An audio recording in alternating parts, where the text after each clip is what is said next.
Hey, hey, what is up, everyone? Jonik, I see you, brother. I see you. I see exactly what you're saying, and I feel you, brother. There was a long period of time where,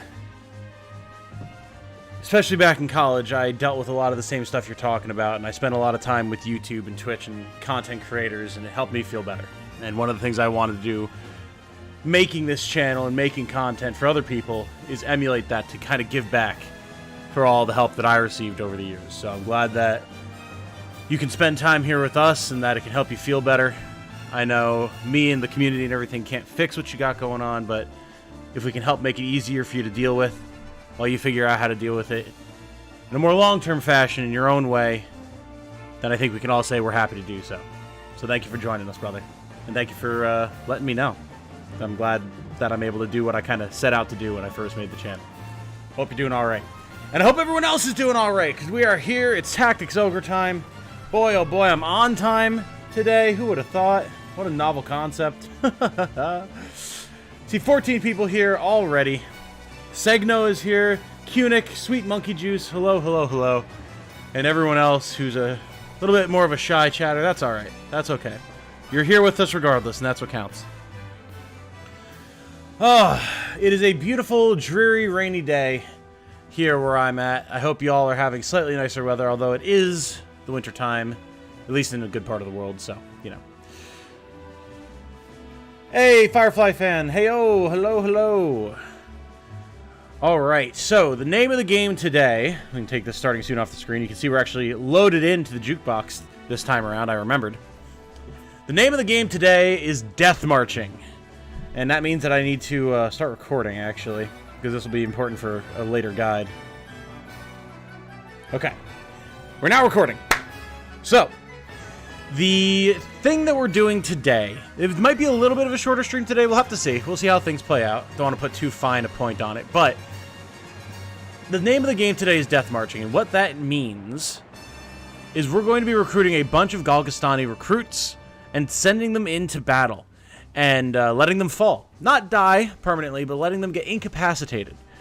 And then retreating with our last given unit. And this is going to slowly but steadily increase our reputation with the once great nation of Golgostan, which is important, as it's what's going to allow us to recruit my favorite character, our Dark Lady, Cressida Obdulord. Absolutely my favorite character in the game. Just because I have a soft spot for dark, sleepy, broody female characters, especially ones with dark magic, necromancy, you know. What can I say? I had a crush on Raven growing up from Teen Titans. I'm not ashamed of it, I'll admit it. But, she's a little bit difficult to acquire because she is Golgostani herself, and she doesn't really like what's happened to Golgostan over the course of the story. So we need to show her that we don't have any particular ill will towards the Golgostani people before she will join us. So that's what we're going to be doing today. Now, I did a little bit of communique with the larger Tactics Ogre community last night, and I got confirmation from multiple people that you can actually do a death march in training battles. You don't have to go into the Thrompa Wildwood, which will make our experience a whole lot easier. Now, we are still quite early in Chapter 4, which means I don't have access to really big, powerful AoE magic for the most part. So what we're going to have to do is we're basically going to be auto-battling and letting the enemy just slaughter to a man all of our new tender Golgostani recruits.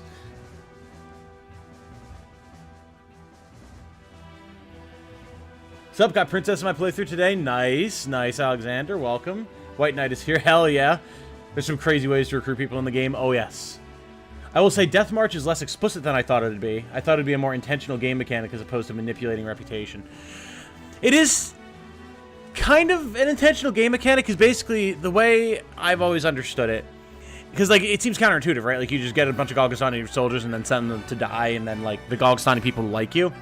But the idea is that they're seeing their kinsmen, their brothers and sisters at arms, willing to fight to the death for your cause.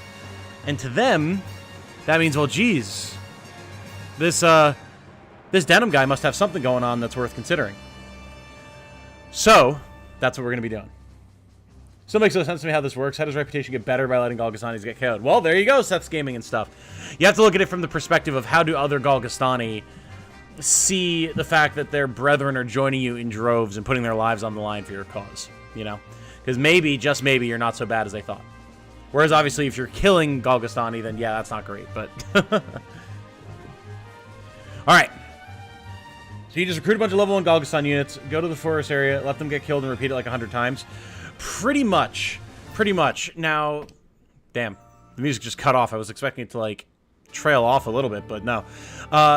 So the thing that you need to keep in mind here, Beam Knight, is you can't let them fully die. You can't let their timer tick down to 0 and have them actually die. That will reduce your reputation. If you just let them get incapacitated, get knocked down, that's where the boost comes from. Now, what makes this a lot easier is we can go into our training battles here at any given city or town, and when a unit gets incapacitated, they get removed from the fight. And I have it from multiple people that still counts. It counts as them being incapacitated but not killed because you cannot die in training battles. So, this should make life a whole lot easier. Now, where do we tell how high our reputation is? So, the way to tell that, we go in here, and we have this fresh level 1 Golgostani warrior who we recruited, George. George here is fresh off the block. He has no prior conceptions about us beyond what he knows. He hasn't experienced what we do, and we can see he's not openly discontent, but he makes no effort to keep counsel with you. That's actually not bad. That's not terrible. And when we get to the next level of reputation, this message will change. Now, to get Cressida, we need to have a Golgostani reputation of 50. It's called Chaos Frame in this game. So we need to have a Golgostani Chaos Frame of 50. The next message that we're going to get, if I'm remembering how it's all laid out correctly, runs from a scale of 40 to 60. So we don't actually want to try and recruit Cressida the second we get that new message, because we're probably only still in the 40s and we need to be at 50 or higher. So we're going to go a little bit past that, possibly even get the next message, which would be a Chaos Frame of 60 to 80, which would guarantee that she likes us. I mean, the number thing that appears above them, correct. Yeah, you cannot let that tick down or they will die permanently and you will lose reputation. So what I did last night, before I went to bed, actually before I started working on another thing that I can't talk about yet, but before I did that, was I went into the Frompa Wildwood and I got us a little bit of money, because we're going to need money to recruit these dudes. So, we're going to go to the shop. Take a look around. Take a look around. And we're going to just find any Golgostani we can. This Enchantress will do. What do you say? Doesn't matter. Okay, we have a couple Golgostani here. That's 3 units that we have. Here's a fighter. 4. We want 11. 5. 6. 7. 8. 9, 10, and oh wait, there's a cleric. 11. Okay. The reason that we want 11 is because you can have a party of 12 in these training battles, and we're just gonna have like Denim or someone tanky standing in the back and just ignoring everything. And then we will use Denim to retreat once everyone else has run in and gotten themselves killed. Can't believe you are paying this man for slaughter. It's nasty business out there, my friends. Nasty, nasty business. The other thing we're going to do to make sure that our units are as efficiently slaughtered as possible is we're going to make sure that they're all clerics. Alright, we're going to be sending good men and women of the cloth to their demise. How awesome is that? And you become a cleric. Look at that. Look at that generic cleric, or male cleric sprite that we would never, like literally never have any reason to see because we get the Nalto at the start of the game. Average Golgostani is neutral against the Order of Titanium is a statistical error. Clean Meat Jorg, who is the most neutral control group in existence, is an outlier and should not be counted. Damn, that's a deep Tumblr era cut there, Segno. Woo! I remember the days when Spider's Georg was going around like wildfire. Hey, the Ocho. Morning, gang. Hello, sir. Hope you're having a good one. She gets the fourth sister. It takes less time. She's powerful, so it'll help in the future. With Mind Ring +1, she charms pretty much anything at 100%. Oh, don't worry. That's our next stop. That is our next stop, for sure. Rep is not per unit. It's per faction. It depends, the Ocho. There's actually 2 different scales. So Chaos Frame is your overall reputation with a given faction. However, each individual unit does have its own reputation for or against you. That oftentimes typically has to do with how you're treating their fellow clansmen, but like, it's not exclusively based on that. All right, 1, 2, 3, 4, 5, 6, 7, 8, 9, 10, 11 men and women of the cloth.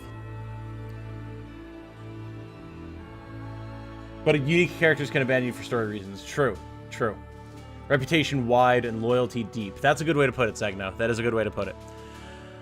Okay, so all these fine folks are not unequipped, but we can't have that. We don't want our people to be able to resist damage. What is this? Okay, now they should all be unequipped. Cool. Alrighty.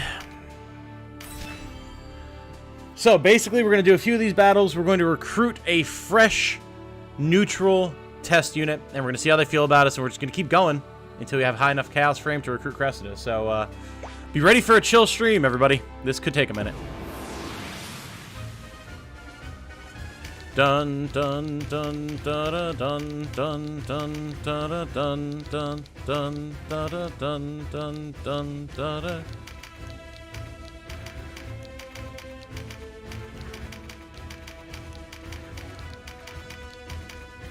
Well, with all these healers, what could possibly go wrong, right?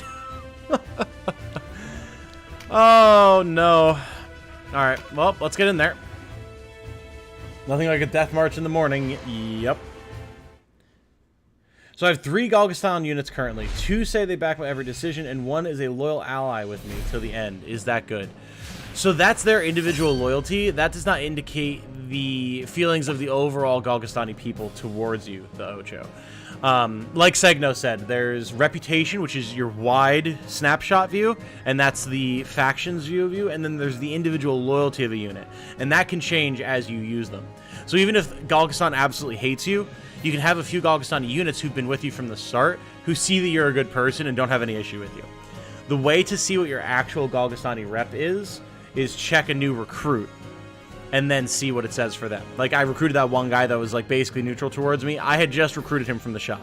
So he basically was coming in with the overall Golgistani view of me and no personal attachment. Alright, so Denim is gonna go on Ardent Mender, I suppose, that he stays in the back. And all of these clerics are going to be going on Fierce Attackers that they charge into the fray and get themselves duly slaughtered.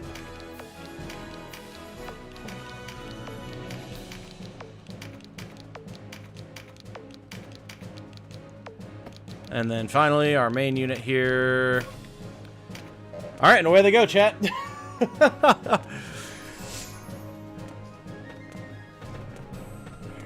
So if anyone has any questions or any chattable topics right now, this is the time, because there's pretty much a whole lot of nothing that I'm going to be doing here. After the first playthrough, Warren Report shows your Chaos Frame. Yes! Oh boy, well it begins. Damn, they drop fast. That's good.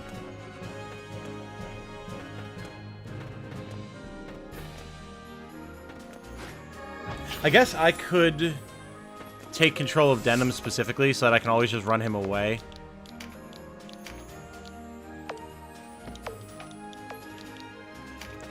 We'll only have to move him periodically, so maybe I should listen more and play less. I mean, you do what you want to do, Ocho. There's a lot to learn in this game. And if your goal is to understand everything before you play, it's going to be a long time before you actually play. Do you have to recruit a new bunch of guys every time you do this, or can you keep using the same level 1 guys? You can keep using the level 1 guys. For sure. And he plans to go through the FF14 Palace of the Dead raid eventually, Nybeth. I need to get to that point in FF14, which requires me to actually, you know, get past A Realm Reborn, which I still haven't done. Because I've just been taking my sweet old time enjoying the base game and the story. And I only play, like, once every few months. Like, I'll play for a month or two and then stop again. So, largely because, you know, maintaining a subscription to an MMO every month is expensive when you are an itty-bitty little YouTuber like myself. Still enjoyed the Death March on PSP, lol. I don't know why exactly. Well, there's just something satisfying to just doing a good grind in a game that you enjoy, you know? Fresh unit, not discontent, but often at odds with my decisions. Yeah, that sounds about right. So you're going to have to grind a fair bit. Probably about as long as I do, honestly. Chattable topics, you say? Well, we still got Arcana to cover. That's true. That's true. Segno, if we haven't covered it yet, how about this? Why don't you choose your particular favorite number in the Arcana or card in the Arcana? Oh, wow, we're done. Look at that. See how fast that was? Hell yeah. Retreat! Why don't you choose your favorite Arcana and tell us about it, Segno?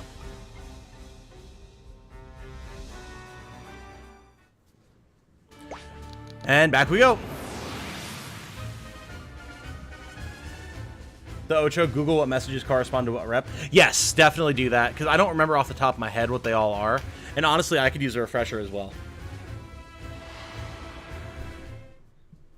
Mine is death. Whoever would have thought, Nybeth? Whoever would have thought? Fine, lol. I mean, realistically, I could do it as well while we're doing the grind. Let's see here.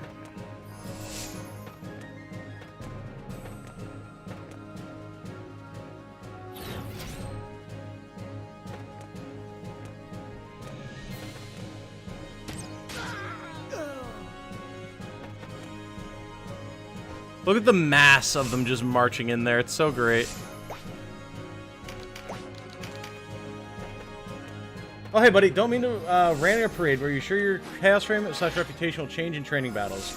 Pretty sure they need to be in real battles, a.k.a. a Farampa map. So, I was concerned about that as well, Nathan. But I took to some different social media platforms last night and spoke with some people who've been doing the Death March. And I had multiple people confirm that they did it in training battles, and it did, in fact, raise their... Come on, brain. Chaos Frame. Their Chaos Frame. So we'll see. We'll do a few and recruit someone and see if anything's changed. But multiple people did say that they were able to do it in training battles, so... Probably be weirded out by the gameplay of the older Ogre battles. It's very different and unique. I believe it. I believe it. There's a game I played recently, Symphony of War, the Nephilim Saga, that I've talked about before on the stream. Whew! Smack. That takes a lot of inspiration from the gameplay of the older Ogre battle games. Not in their entirety, but there are definitely aspects of it there, from what I've read. So I have some idea of how it works, like the squad-based gameplay. Oh, that's fantastic then. Carry on marching, party horn. Woohoo! Absolutely. Thank you, Nathan. Hopefully they were correct, but, you know, we'll find out. And you know what? If I'm wind up being bamboozled, then we'll have learned for the greater community, and that's fine.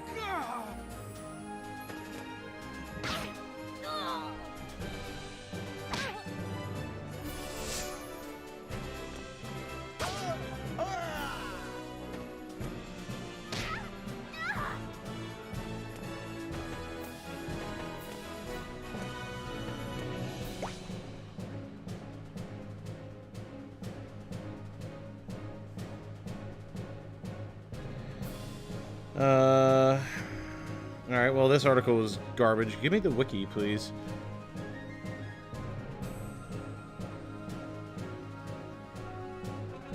I'm just trying to find the meter for Chaos Frame. But, let's get out of here. All our clerics are down.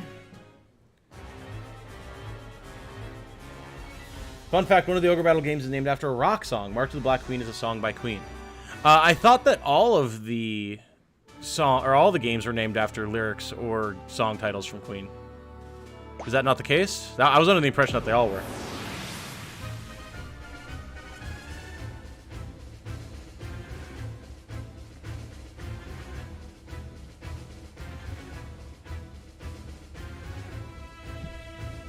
Here we go. Chaos Ramen loyalty phrases.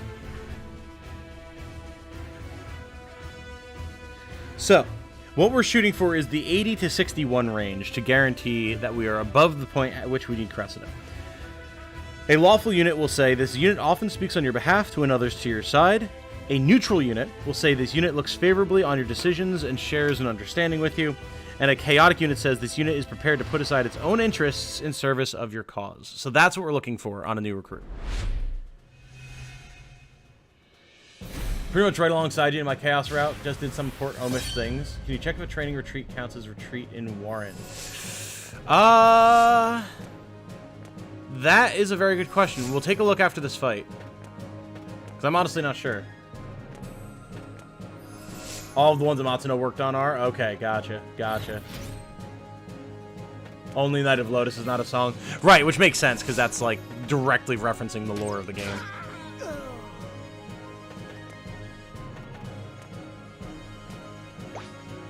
Prince of Zenobia, is that a... I've never actually heard of that one.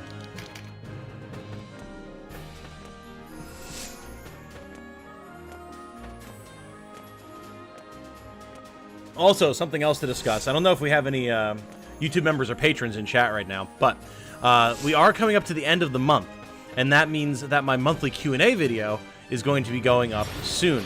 So, every month, what I do is I take questions from YouTube members and patrons, and basically just answer them. I go on webcam and just have a chat with y'all, have some background music, and answer questions that people have. Serious questions, silly questions, whatever. And we have a good little time. So with all of the new members and, well, we haven't gotten any new patrons, but all the new YouTube members and just the greater community at large, it should be a good time. So if you are a patron or a member, make sure you ask your question. I'll be posting about it in the member section of the community YouTube channel, or the YouTube section, I should say, today. And then I'll be working on that video in a couple of days. And then that video, from this month forward, it was actually voted by the supporters that video should be available to the greater YouTube community at large. So you all will be able to see that. It's just the supporters that get to ask questions. So look forward to that at the end of the month. Should be a good time. They're always fun videos.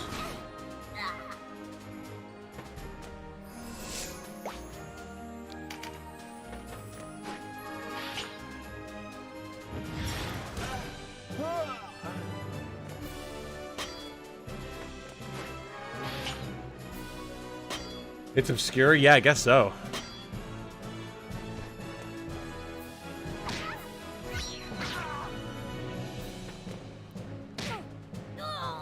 God, that warrior walks up and just slaps out a cleric. That's so brutal. Current 0 retreat, 0 chariot. Want to keep it, but would love to get Cressida for endgame. Ah, I see, I see. Yeah, we'll definitely check it. We will check that for you for sure. Oh, they're all gone.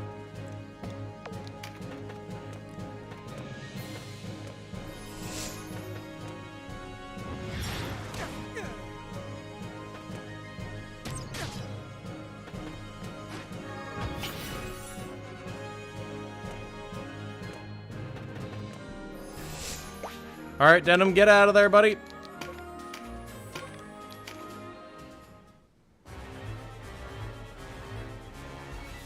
Does it matter whether you manually retreat or do a full party wipe? It still counts as a retreat on my game. Yeah, I'm not sure about that in training battles, honestly. I had that same question, because obviously it'll go faster if you just field a full team of 12 level 1 Galgastani. But, like, everyone I was seeing was saying they kept one unit and then retreated. So either that's just still kind of the accepted method and no one has tested it, or that is how it actually works. So we'll have to see. Let's see. Da, da, da. Na, na, na, na, na. I don't think we can see... We got battles and victories. Allies incapacitated, slain. How long the campaign's been going, all that type of good stuff. So I'm guessing... I've never actually spent that much time with these stats. I'm assuming that our 115 battles versus our 106 victories is our retreats. We'll have to see. So if those numbers both go... Or no, if just the battles goes up after the next training battle, then we'll know.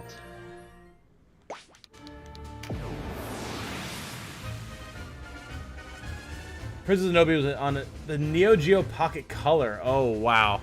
Okay. That's wild. Wild how different this is from the Ogre Battle games. Ah, yes.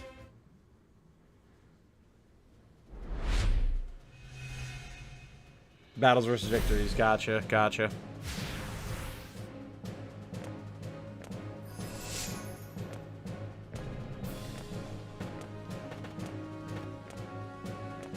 Go forth, my cloth-clad brethren.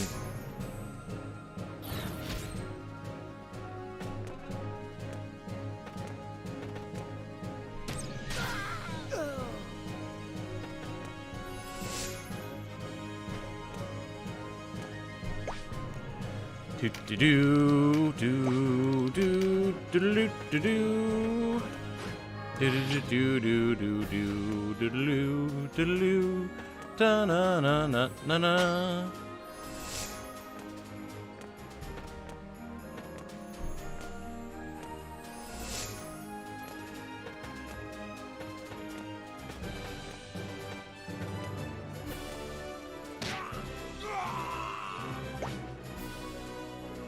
Person of Lord Licalibur was also not Queen reference as far as I know, lol. The Sea of Lahai is also a reference to the song Sea of Rhye. Aha! Oh no, the cleric fodder of doom. How will we win? I know, right? Like, this training party seen us march in here with a full party of 11 clerics, and they're like, oh god. Oh, Denim has finally lost it. Oh no, we're never going to win the war.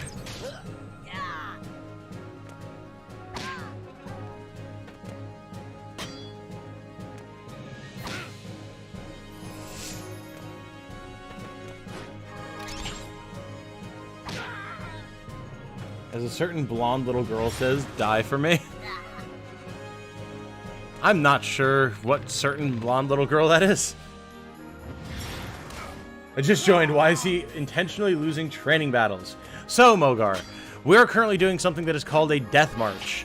The idea here is that there's a certain character that we're trying to recruit. To recruit her, we need to have a good reputation with the Golgostani faction. The issue with that is you spend a lot of the game fighting Golgostani, so our reputation with them is fairly low. To fix that, we're having a bunch of Golgostani recruits, all of these clerics, go into battle and get incapacitated. By doing so, we slowly but surely increase our reputation with Golgostan, because we show that there are Golgostani people who are willing to fight for our cause. And once we do that enough, our reputation will go up to the point that we can recruit said character. So now we just leave, and we continue on. Alice from Shin Megami Tensei. Ah, a series that I am quite unfamiliar with, I see.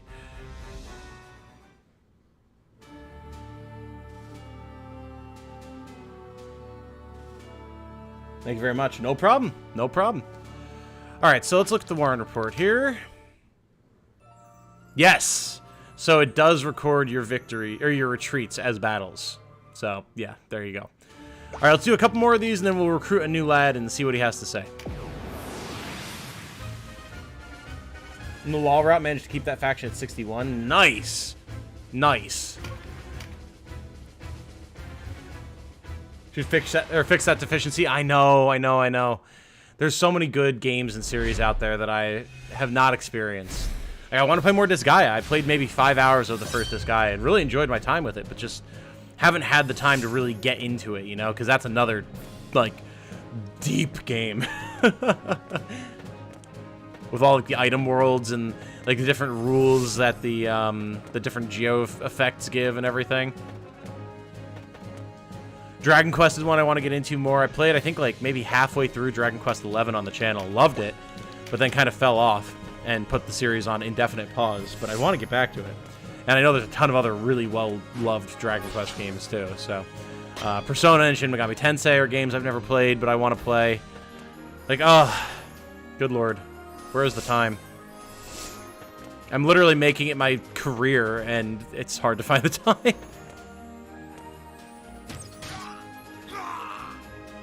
One question. Wouldn't raising Golgostani units' loyalty raise your Chaos frame?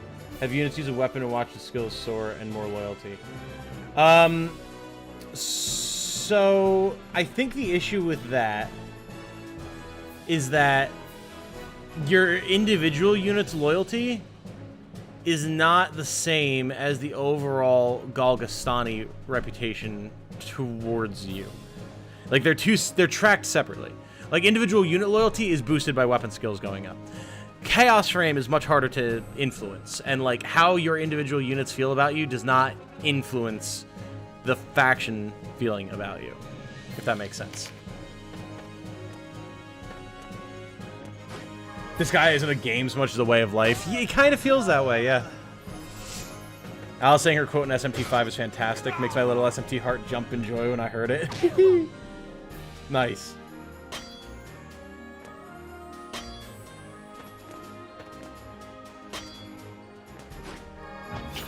What number do you need to recruit? You need to have a Chaos Frame of 50 to get Cressida. We're currently somewhere in, like, probably the late 30s. Currently.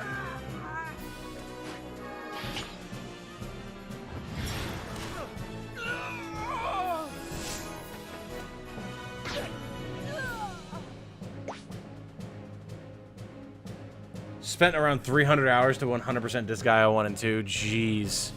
Yeah, see, I'm not a big 100%er. Like, I'll engage with the content that I enjoy, and once I'm done with that, I'll be done with the game, unless I decide to replay it. But, like, there's even not 100%ing things like Disgaea. There's still just so much to do.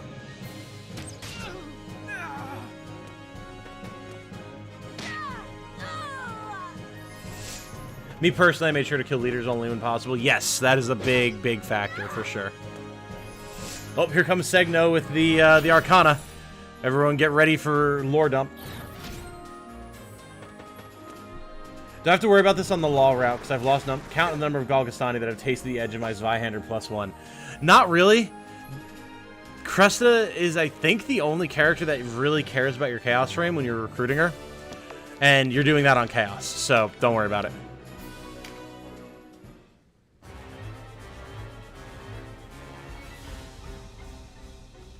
For anyone not in the know, about once per stream, I ask Segno, or really, Segno asks me, if he can drop a little bit of a lore dump on one of the major arcana in chat, seeing as how they are so very pertinent to the overall world of Tactics Ogre. So, if you're seeing my mod drop a whole bunch of text dump right now in the chat, that's why. And it's very interesting, and then I will read it aloud once he's done. A little bit of a stream ritual at this point. In fact, we'll get this next fight underway, and I'll start reading.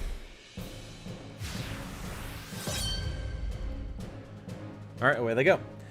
You know, let me take a sip of water first.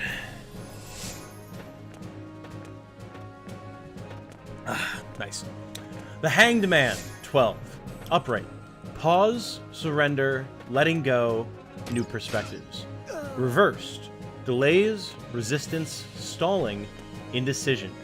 Tied to a tree, hanging upside down, unable to go anywhere. The Hanged Man is in a position of surrender, stuck in time, and a martyr of their own making. The Hanged Man is a pause, an exhale. The beginnings of stagnation which only death, i.e. change and rebirth, can fix. Upright, it is a sign that you need to take a break and view things anew with fresh eyes.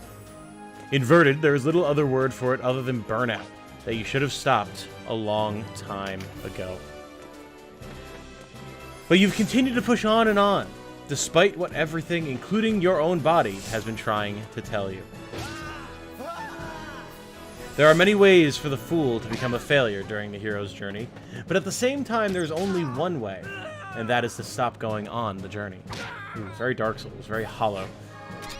Given that the Hanged Man necessitates a stop along the journey, there is many a fool that becomes a failure here, though there are worse places to become a failure. The Hanged Man might not be going anywhere, but they can see plenty from their perch above everyone else. A hanged failure is perhaps one of the best failures to ask advice of. If nothing else, at least they will give you something to consider, just as I hope you take the time to consider this. And that is the brief on the Hanged Man number 12. My favorite of the Arcana. Thank you to Segno. Thank you, Segno.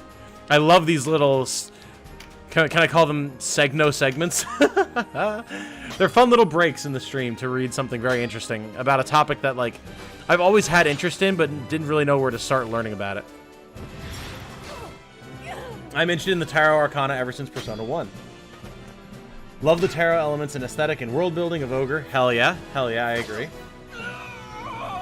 Persona 1 is the only one in the series where Arcana makes sense, since its story is tied to Carl Jung's psychological study of the persona. Ah, very nice, very nice.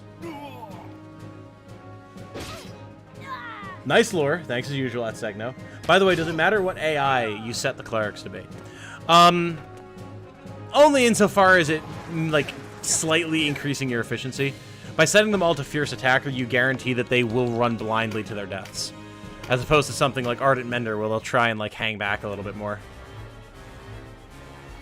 Segno segments works. Yes, excellent. It is interesting that there are 12 hours, and the Hanged Man falls on the 12th. This number also signifies the end of a day and the start of another. Ooh, that's a good point, Ahmed. You took the only insofar right out of my brain, damn it. Ha-ha! Call me a mind flayer, because I just eat the thoughts right out of your brain, my friend. Okay, so we're going to save, and we're going to recruit a new lad. I don't think we've been far enough yet that we would get a new message, but it's possible. It's possible. There we go. This lawful rune fencer will suffice. At your service. All right, Morgan. What do you have to say, bud?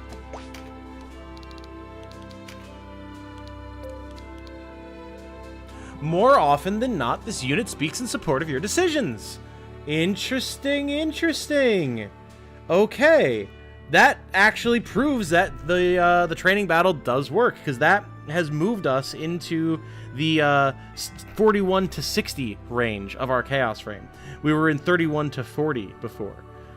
Very cool, very cool. Okay, so we need to do a bit more to guarantee that we're going to be able to get Cressida. But this is huge progress. This is very, very good.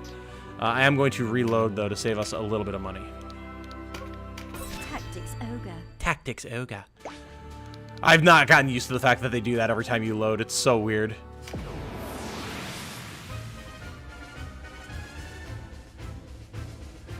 Ahmad Falai with the big brain info dump. Never thought of that. It's nuts. That's good. That's good. Glad to share what I can from my perch in the tree. Are you saying that you're a hanged man, Segno? I don't know if that's how I would describe you. Of course, you know yourself better than I do, but... To the slaughter, Morgan! No. Morgan has been lost to the annals of time. He existed for one brief flash, one moment, where I used him as a test subject, and then cast him out into the solar winds, never to be seen again.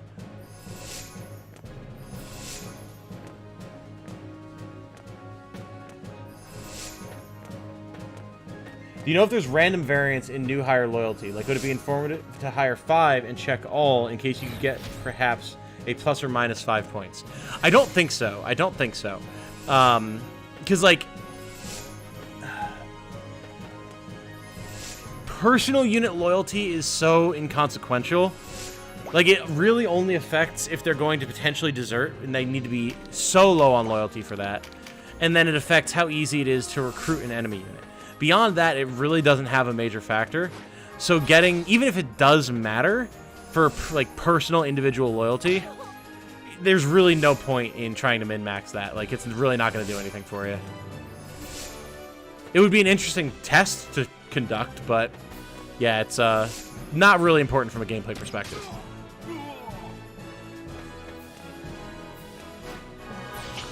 Good points, and I've never seen a desertion on 3 files over the years. Yeah. The only time it's ever likely to happen to you is if you just absolutely brutalize your units for no reason, or if you have RSL and you're on the neutral route, which, I mean, that's a gameplay thing. You're meant to have to figure out how to solve that problem. It is a shame that max loyalty isn't doing much else. It would be nice if a loyal ally would get bonus stats. Yeah, it's, you know, I know this is a much derided thing in Pokemon because it is just another thing that makes the game even easier, but I do like the idea of what they've done in more recent generations where a Pokemon's feeling towards you will actually, like, affect how it does in battle. Like, it might shake off a status effect or get a guaranteed critical or whatever. It would be nice to see things like that happen on the scale of loyalty in Tactics Ogre, to encourage you to keep your units' morale high. And then, like, you could actually get negatives if their morale got lower, you know? Maybe they don't hit as hard, or they're not as accurate, or things like that, you know? Ooh, sorry, quick mute, had to sneeze. It's interesting that hanging is also a ritual of sacrifice in Indo-European culture, since the tree itself signifies the road from the lower world through the human world to the higher world. Ooh, that is also interesting. We've got some big brainers in chat right now, guys. Hell yeah, keep it coming. I love this stuff. I look forward to when I'm able to get past my burnout and create as much as I wish I could. The Hanged Man is a stop, making me a Schrodinger's failure. I'm only a failure if I never start again. Hell yeah. No one is ever truly a failure so long as they walk this earth. Oh, crap. All right, survive, Denim. I thought we still had more clerics remaining. Whoops. Ooh, this live. Hey, on the beat. What's up? How's it going? We're doing a little bit of a grind at the moment, so you're going to be seeing a lot of clerics running to their death, but it'll be worth it because we're about to recruit the absolute best character in the game, and, dare I say, I don't often delve into such degenerate terminology, my waifu, Cressida of the Lord.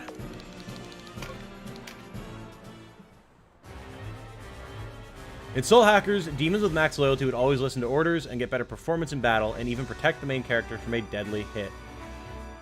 Yeah, that type of stuff would be really, really cool to see. Obviously, it would have to be adjusted to make sense in the way the combat works in Tactics Ogre, but it would be nice to have the loyalty system that's fairly fleshed out in its mechanics do more, you know?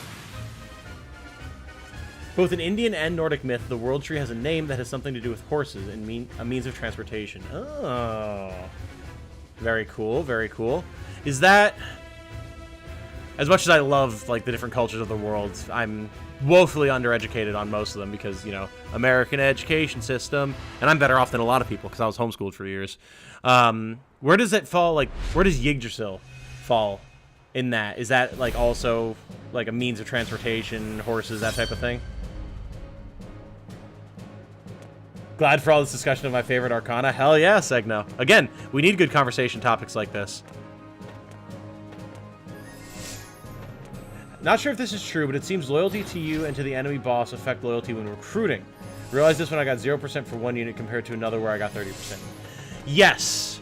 So I don't know how the, like, enemy boss's loyalty plays into it, but if you inspect an enemy unit and see what their loyalty message is, it'll give you an idea of how easy it will be to recruit them. That is 100% correct. How about dedicate Junon as an exclusively Galgastani Slayer to atone, rebalance the scales for his Blood War sins, just to finally see a desertion? I mean, you could do that for the lulz. It would be funny. It doesn't matter if you lose a training battle. Does it not, Ether? Does it still give you the same effects? Okay, interesting. Cressida's OG Goth Girl GF. True. Although, was she in the original SNES version? Or was she just in Let Us Cling Together? Because, like, if she was just in Let Us Cling Together, there's definitely more OG than her.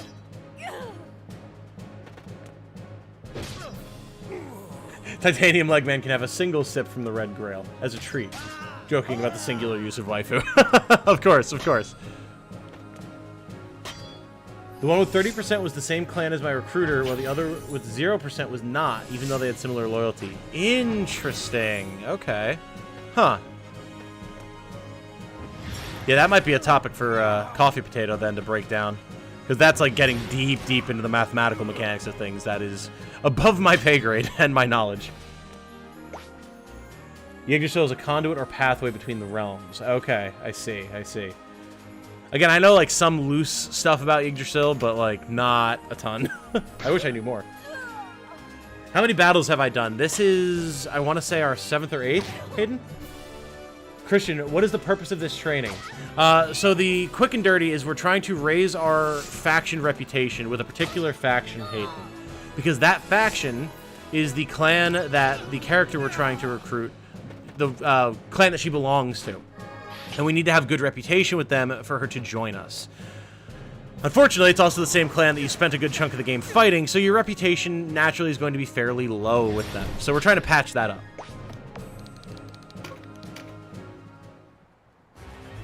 She was in the PSP release, not in the PSX release. Okay, I thought so. I thought so. Yeah, she was added alongside Ravenous, right? I've only played the PSP version, so I don't actually know.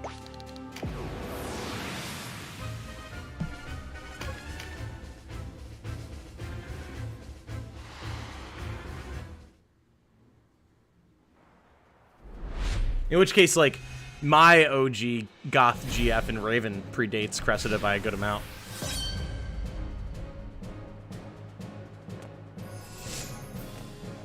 Not sure if there's something else that influenced it, but it was something I noticed. It's entirely possible that it is something that influences it, Mage General. Like, if you notice it, there's a good likelihood that it is actually a thing. Could you check the loyalty of these clerics? I want to see if they regret joining this army. Can do. We can do that right now. Though not openly discontent, this unit will not speak against those who are.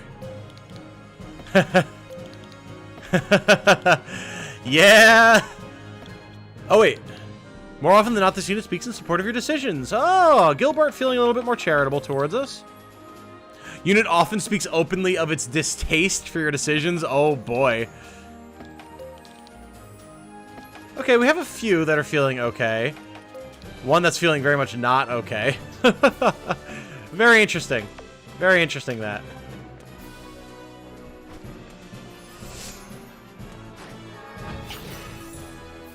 Yggdrasil means Ygg's horse or Hangman's horse. Ah, okay. Okay, well, there you go. That tracks, then.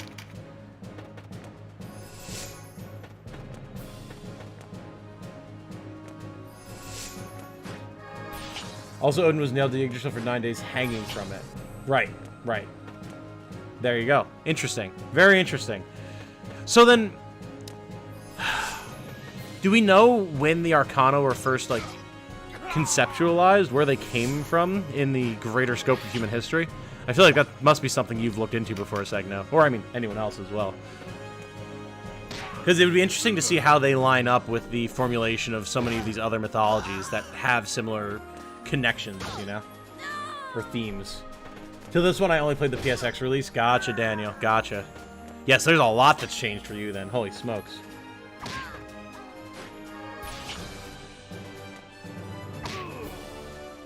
Your units will show your loyalty to you. Enemy units will read their loyalty to their commander, not you. Important to read them the correct way. Right, which is how it makes it easier to identify who will be easier to recruit. Because you can try and pick out the ones who are openly discontent. Odin's design in SMT5 is stunning. Ooh, that does sound cool. SMT designs are always really dope. Learn something new every day. I knew a good bit of the world tree, but there are new things here. Thank you. Nice. Look at that. Did I finally recruit Guts? Are you talking about Diavold? No. No, we are not on the neutral path. We killed Diavold last night, actually. If you're trying to raise their loyalty, raise the skill level. I will. Well, so these units I don't care about. Unless you're talking to people in chat, in which case, yes, that is the best way to raise someone's loyalty to you. But these guys we don't care about. They're just here for the Death March, and they'll be kicked out as soon as we're done. Norse mythology is always very interesting. Yes. Yes, indeed. Not looked into the seeds, just what has bloomed. Gotcha. Andrew Borowski has subscribed. Welcome, Andrew. Thank you for joining us. Hope you're enjoying the content. If you're here in the stream right now live, then double welcome, because I actually get to say it to you personally. We'll probably do 2 or 3 more and then see where that puts us on the Chaos frame. We were moving fast. Only 50 minutes into this, and like we've already made good progress. This is definitely the way to do this in training battles, for sure.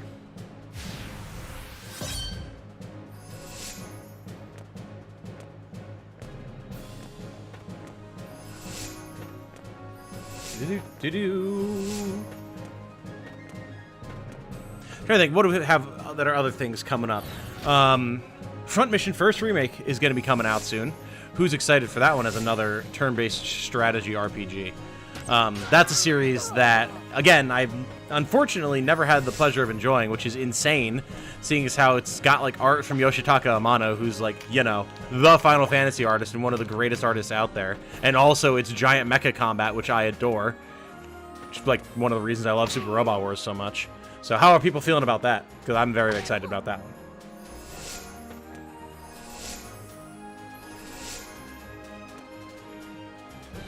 Da da da da da da da da da da da da da da. Just hang there, Denim.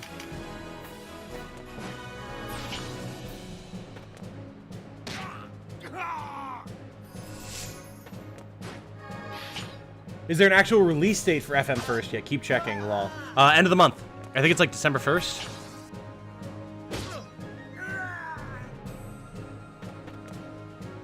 And something on the 30th, right? This is true, Segno. This is true. A shame that there are no unique monster/demon units, for example, Saya in Knight of Lotus. Ooh. I don't know anything about Knight of Lotus. I need to play it.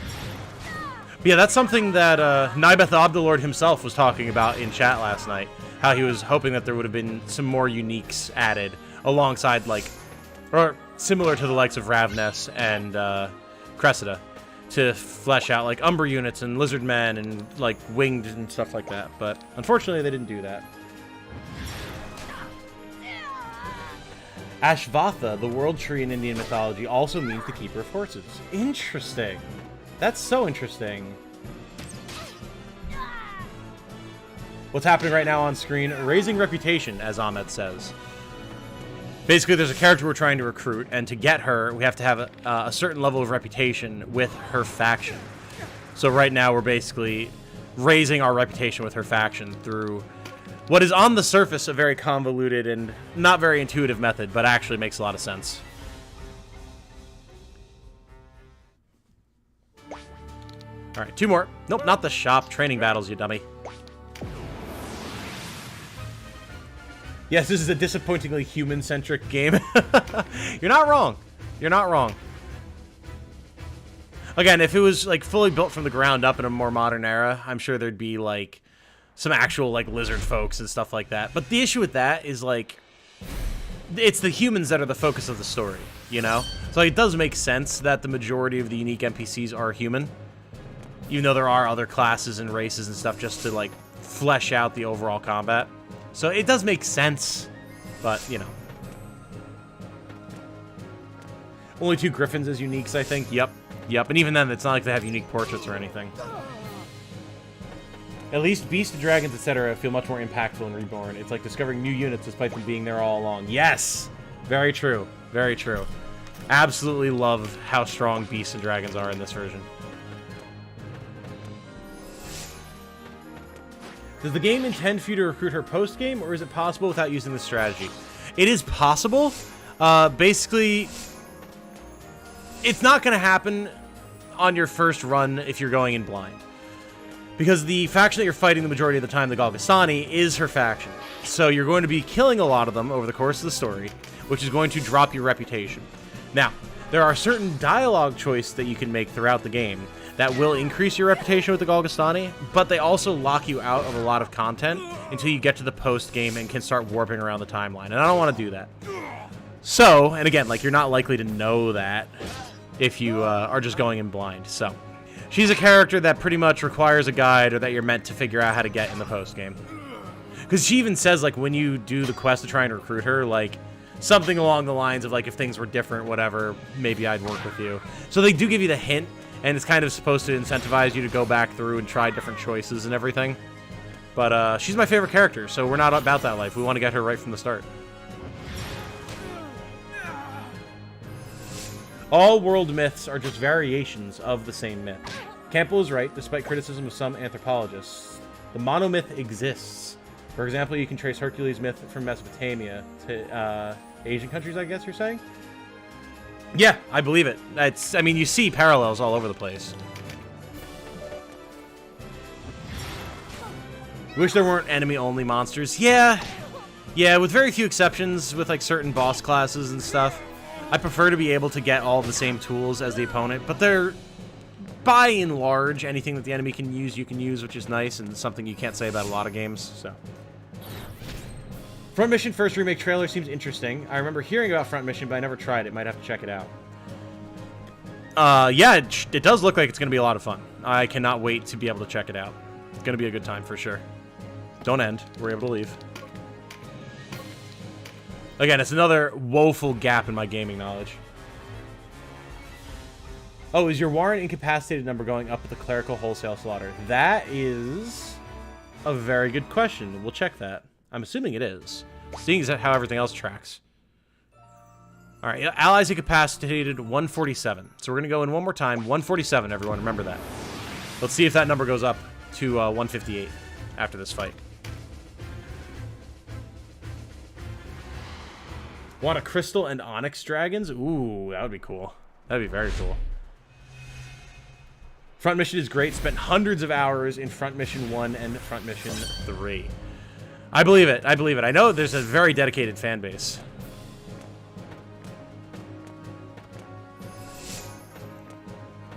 $147 to $158, right. Daily reminder that Vice is trash and his unique class belongs in the dumpster. Oh boy. Big words from Ahmed in chat today. Holy smokes.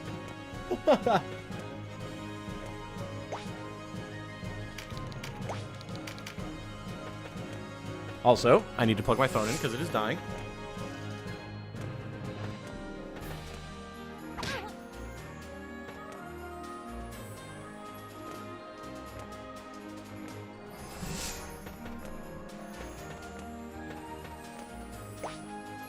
Bosses having classes only available to them, I can agree with. Everything else, not so much. Yeah, and I think that's fair. I think that's fair. And again, like, by and large, pretty much anything the enemy can get, you can get as well. There are some exceptions, but Tactics Ogre is pretty good about that. Wish we could recruit Templar, love the sprites. Yeah. Yeah. Now, with Tactics Ogre Reborn being on PC, I'm expecting a lot of mods to address a lot of these complaints over time, including recruitable Templars, perhaps some like unique Lizardman NPCs, things like that. There should be some cool stuff. Adding Rogue back in as a class. Like, there's all sorts of fun things that are going to happen, I'm sure.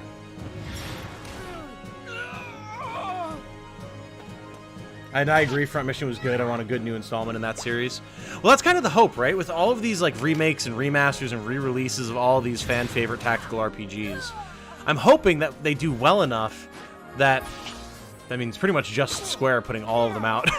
Square sees that it would be worth it to make new ones, you know? So with any luck, we'll see that start happening in the next few years. Oh god, this is completely unrelated to anything, but I just remembered there are like 2 Discord messages that I got like 2 or 3 days ago while I was working on stuff that I never got back to people. Oh no. Oh, I'm a terrible person. Ah.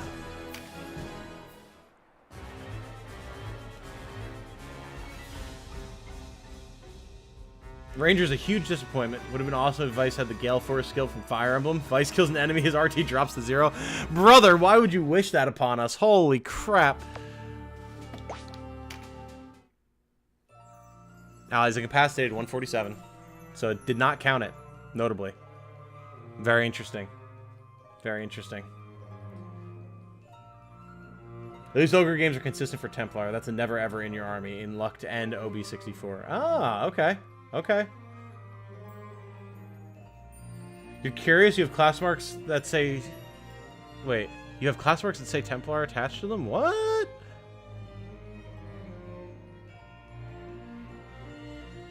Did everyone buy at least 2 copies of Reborn? And what are you playing, by the way, like man? I'm assuming you're saying what system am I playing on? I'm playing on Steam. Yeah, which platform, Derp? Yep, I'm on Steam. Just because it's easier to record and everything, as I'm sure you can imagine. But I'm probably going to pick it up on Switch at some point for portability as well, because it's just such a great portable game.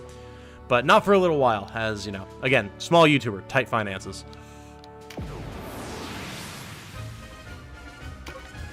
Especially with, like, the holidays. Oh, my God.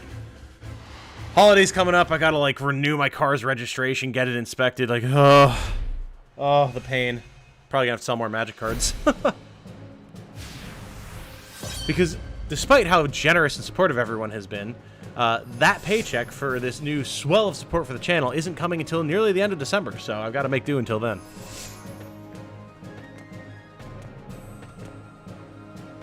Like you said, Templars only change sprite. They still have another class built into them, and it wouldn't really fit the narrative if you could recruit them now. If you could make them, that would be something else entirely. For sure, for sure.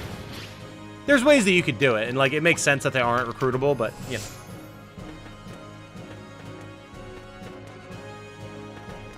Just reached floor 89 in Palace of the Dead during final chapter. One of the floors had those green units who wiped the floor with my team. Anyone else seen this? I have heard about that, yeah.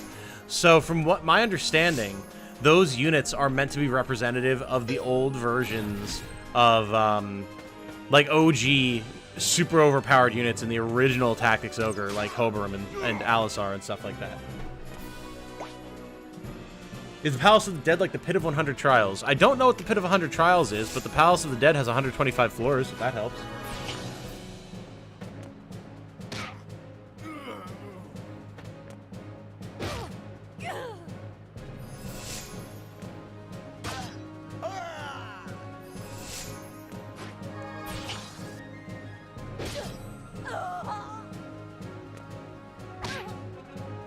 Hagia Knight's mark, Templar mark, but I can't use it.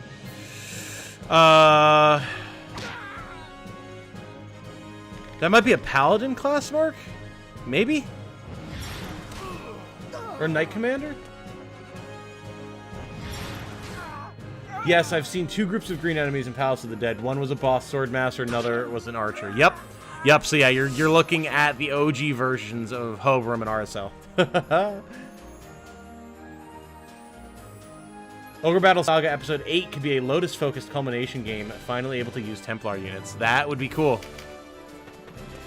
It's interesting how myth transforms with language. For example, Rigveda's Dias Pitar, Father Sky, transforms in Jupiter, and Zeus Pitar, Father Zeus. Interesting. The Pit of 100 Trials was something in Paper Mario 1000 Year Door, one of your first real RPG games. Oh, I see, I see. Probably getting this wrong. Wasn't the Pit of 100 Trials for Paper Mario? Nope, you were right. Let's sparring picks with him. Palace of the Dead loot is changed. I think every stratum, 25 floors, has this huge loot pool, and you can get anything from that pool through drops. That is what I've heard, yeah. Paladin is Holy Knight? Is it? Okay. Hagia Knight's mark might be Knight Commander, then, for Ozma.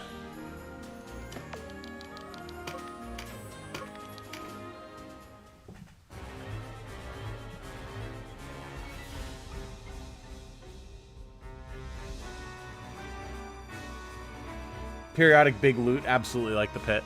Probably where it got the inspiration from Tactics Ogre. Okay, we've been through enough of a grind. Let's see if we've had anything change with a new recruit, shall we? No, not!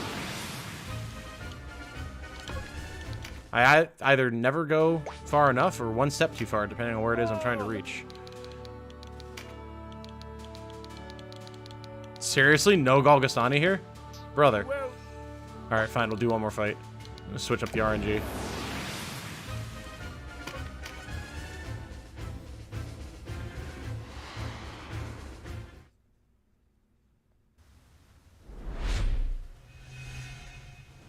Galgagon, apparently. Yep. Sounds about right.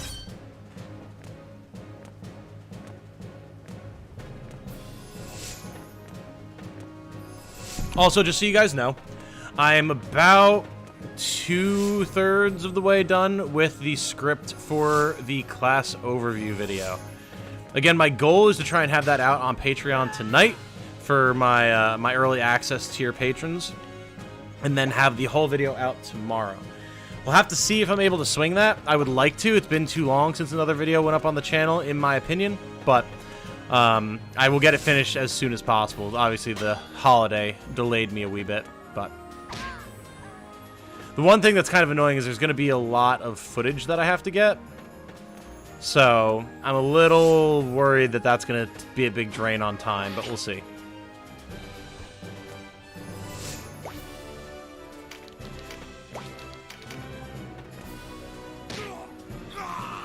You can just go back to the main shop menu, back into hire for new options, but this training setup is pretty painless. Yeah, and I didn't actually know that, so thank you. After hearing about the local hero brutalizing Golgastani, no one's willing to get hired in the shop. I mean, it makes sense, doesn't it?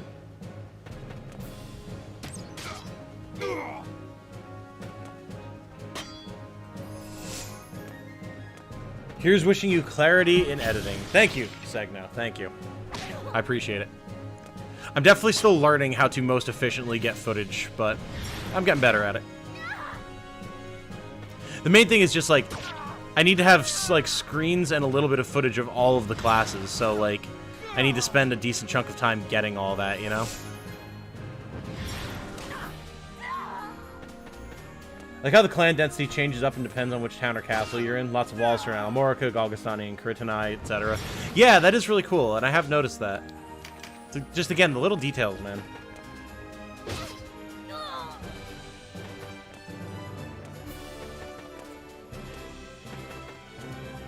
God, all this talk about Palace of the Dead makes me so excited to get there, man. I cannot wait. It's going to be so much fun. Those are going to be some awesome streams, I'm sure. Loot's present on several units in Palace of the Dead, but the loot is static. You can definitely go crazy and farm 20 of the same weapon or ring on a floor on the same monster. Ah, interesting. Okay. From what I experienced in POTD, recipe books drop on floor 1 through 25. Further beyond would drop rare stuff. Take a look around. One little thing. Lepul's staff got changed to Ripple. Original name was probably Japanized. Oh, I see. I see. Yeah, makes sense. Hey, voice. Welcome. How do you feel about his voice? Give me the lowdown.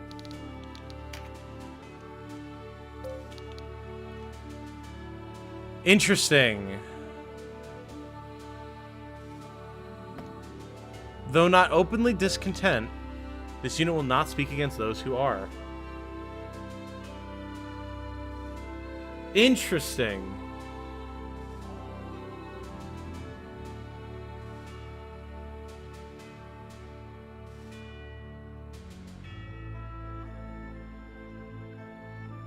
Neutral need law.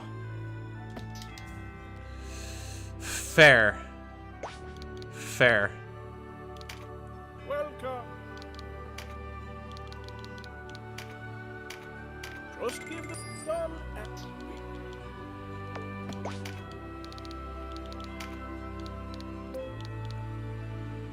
More often than not, this unit speaks in support of your decisions. Okay. Okay. So again, that puts us in that same range. We should probably do some more fights. We should probably do some more fights. Yeah, let's do it.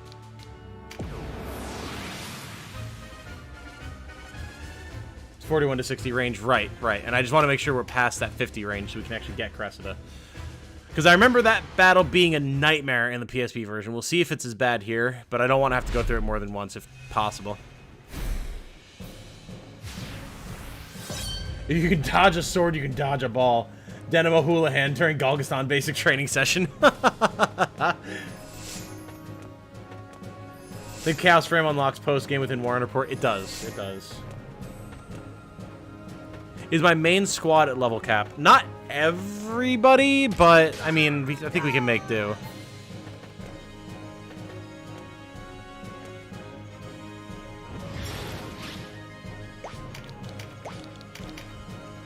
For the, like, all the most important characters are.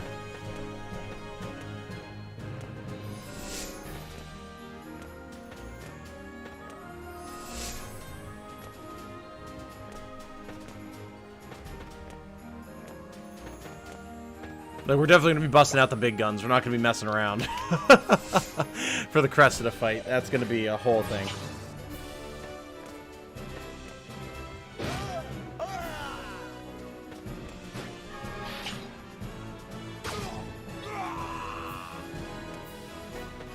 Notice how none of these clerics have dodged anything. So they're not exactly learning how to dodge a sword or a ball at the moment.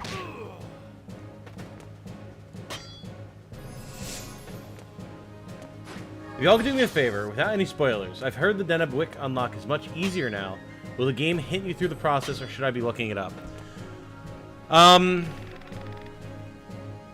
It's definitely way easier. Game, I don't know if it's really going to give hints. I haven't gotten there myself. I also know the change that has been made.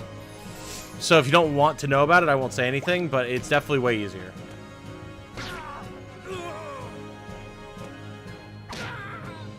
Fight to recruit at Cressida is still a nightmare. Wouldn't recommend doing it on your first run, but since you got this far, just clench your asshole. We will make do. We will make do. Well, heck it. Drop it, brother. So, you don't need 3 of each orb anymore. You now only need 1 of each dragon orb. So that requirement will be much easier. The other thing you need, from what people have been telling me, is you need to unlock the ability to upgrade relics from the Palace of the Dead. And then you can get her as Wick. Now, what that actually entails, I don't know, since I haven't gotten there yet. But that's pretty much the long and short of it from what Chad has told me.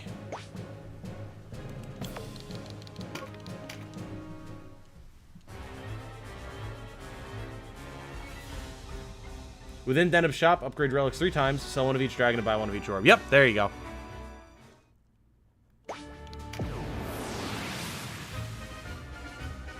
Stopping point in luck was the pumpkins. F that without retreats. Yeah. Yeah, I never got her and let us go together either. Just curious, any idea when Cult of the Lamb may next make an appearance? It definitely will, Segno. Sometime in December, I'm thinking, which obviously is only a few days away. Because there's still so much Tactics Ogre to be done, and the thing that's happening on the 30th, which I have to see how that shakes out if people want to see more of it after I first reveal it. Then I want to get back to Outer Wild streams with Jane. I want to get back to Fire Emblem Fridays at some point, and I want to get back to Cult of the Lamb. So, lots of stuff to do.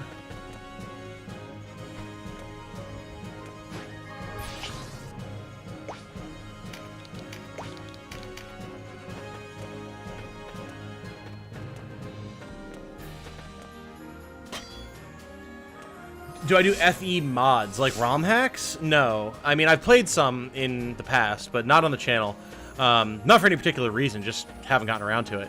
My main goal is I want to have 1 full playthrough of each Fire Emblem game on the channel at some point. So, currently, I have Fire Emblem 8, The Sacred Stones, which is my personal favorite and my starting point for the series, and then the DLC for 3 Houses, Cindered Shadows. That's it, though.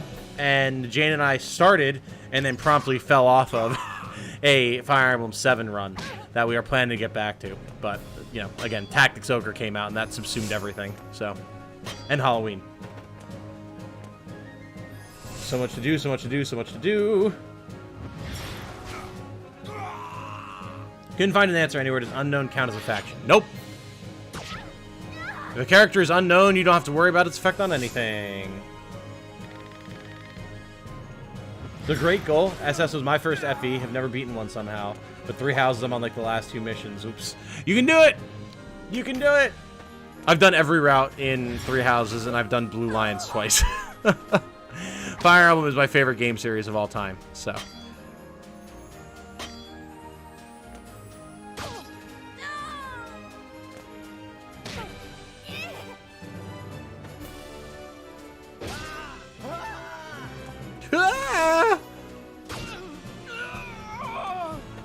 Sacred Stones is a great entry to Fire Emblem. It really is. It really is. I highly recommend it to anyone who's interested in Fire Emblem.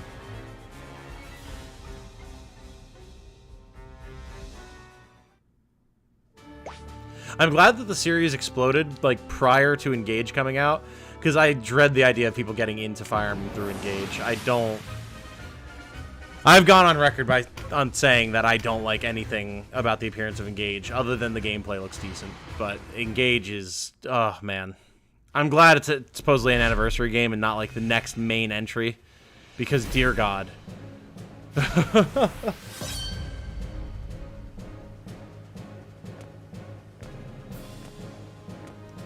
FE8 is underrated? Hell yeah. Did one of every run in 3 Houses. Very cool game. Just have a minor complaint about the master classes. Yeah, they can be a little limiting. If you get the DLC and you have those 4 classes, that helps flesh it out a lot, but... 3 Houses slightly disappointed you with its structure. Then again, you did pick Golden Deer first, which did not seem intended. Golden Deer is definitely the most out there route, and definitely answers the most questions that you'll have after the other routes, so I would agree it's probably better to play it as one of the latter routes. But obviously the game is designed to let you choose whichever one you want first, so... I know it said a lot. Awakening is also a great start. Start to Waifu Simulator that also has tactical RPG. I mean, yeah. Yeah. And some people don't like what Awakening did to the series, but we wouldn't still have the series if not for Awakening, so I'm happy with it. And I do really enjoy Awakening. I loved Fates, so...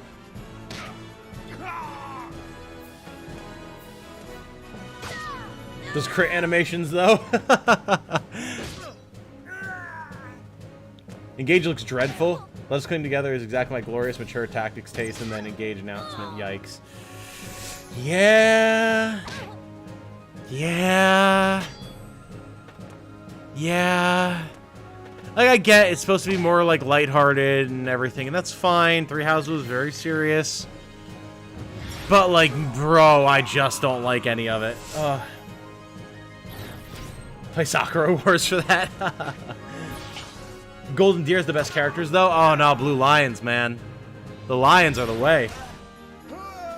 Mortal Savant is disappointing. If I were the devs, I would give Mortal Savant an art where you cast a spell and attack at the same time. Oh, see, I still like Mortal Savant. I like spell sword characters, but it would be cool to have it function the way you're describing too, Ahmed. Awakening makes the world go around. Fair. Any spots to farm wing boots besides Palace of the Dead? That's a question for you guys in chat. I've not acquired wing boots yet, so I don't know. Too far behind because doing all the streams and such.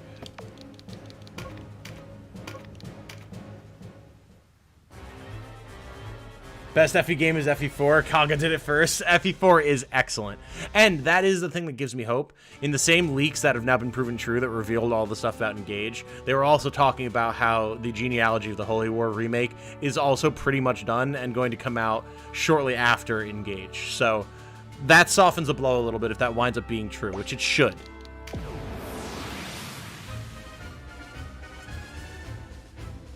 After 2 plays, is Blue Lions confirmed your favorite house? 100%. Absolutely no question about it. Blue Lions has the best storyline and the most relatable characters, in my opinion. What do I think about the Three Houses Dynasty Warriors game? Haven't played it. Haven't played it. I got really disenfranchised with the Dynasty Warriors games after the first Legend of Zelda one ran like complete dog crap. So I've been scared of trying either of the Warriors games for Fire Emblem. I've heard people say that they really liked Three Hopes and that it added a lot to the overall world, so I need to check it out at some point, but again, time and money don't really allow for a frivolous venture like that.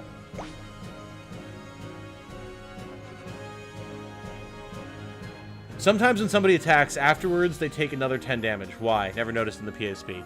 It's because the target of the attack is at disadvantage against the attacker in terms of their elemental alignment. So if you have a superior element to theirs, you will get a little bit of extra bonus damage. Does this method give you in-cap and retreat in your Warren report? It gives you retreat, but it doesn't seem to give you in-cap, Justin.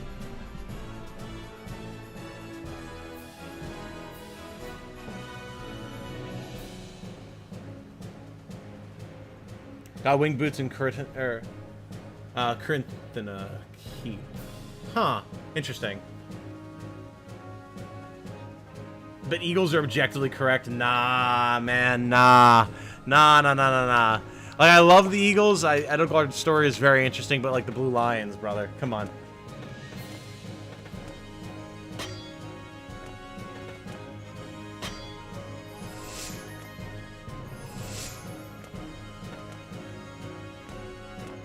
Well, it's a new feature for this version of the game, Seth.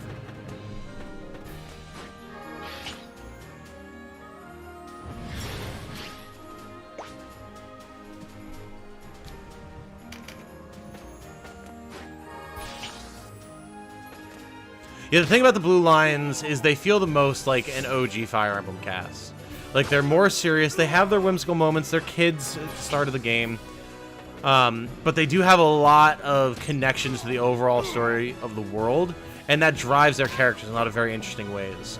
Compared to Golden Deer and the Black Eagles, who have a lot of more modern, not completely one-note, but more one-note characters in them. Except for, of course, you know, the Golden Deer have Marianne, who is absolutely the best character in the game. I will protect her at all costs, and I literally always recruit her because I love her dearly.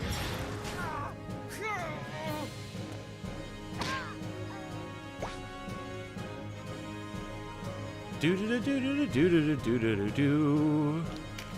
Da da da da da da da da da. Meku says, just listen to your last live stream. You said you made $170 a month with this being your full-time job. Is Jane rich, or do I get disability bucks, or how do you two manage? Jane makes a good amount of money. She works in medical. So she's able to do the majority of the supporting while I get YouTube online. The goal is eventually to have YouTube be a successful enough career for me that we can then kind of switch roles. She can leave her job and start doing what she wants to do, which is wig and cosplay stuff. Like, she already does wig commissions, and she wants to be able to do that type of creative outlet stuff as a full-time job. So she does the majority support. I take care of the house, you know, do all the cooking, cleaning, housekeeping stuff, all that type of stuff. And it works pretty well thus far. I think we have 2 or 3 more battles we should do, and then we'll check again, see where we're at. So it's a new thing. Kind of changed too much, IMO. I can see why people would feel that way. I like pretty much all the changes, though. I think it just streamlines the game and lets you get to the real good meat and potatoes. Like, for example, all the status magic that was in the different elements that they took out, like, it's a little bit of a shame. I wish that they had replaced them with something to make the non-light and dark elements feel a little bit more impactful. But I think it's also fine, because so many of those spells will just never get used, you know? Extra bonus damage can also be for pushing or knocking against an unpassable tile. True. Dimitri, best boy. True. Best thing about FE3 houses, lots of waifus. No, it's not the best thing. There's a lot of good things that that 3 houses has going on. Blue Lions are just generic, cartoonish good guys? No, not at all. What are you on about, Alexander? What are you on about? Holy smokes. The Blue Lions have some of the most depth of all the characters in the game, man. Fall damage, yep. And Felix, another edgy boy to join the Edge squad. Oh, yes. Oh, yes. But even Felix's edge is kind of, like, derided by the people around him, you know? So it's not just, like, accepted as the cool, brooding Sasuke character. Only thing I don't like about 3 houses is the monastery thing after the time skip. Yeah, the monastery gets a little rough after the time skip just because there's so much less going on. Like, you've kind of figured out what the optimal strat is in terms of, like, hey, I'm going to just feed all of my characters so that they have max motivation, hit up the garden to get my stuff, maybe do an arena fight in the training grounds, and then move on with my life. You know? It would have been cool if they could have changed it up somehow for the time skip, but, yeah. Dev time, costs, all that type of stuff. Fly is superior to teleportation. Fly lets you bypass Rampart Aura, and there's no limit to elevation. Teleportation up to 16 elevation. Really? I didn't actually know that. That's interesting.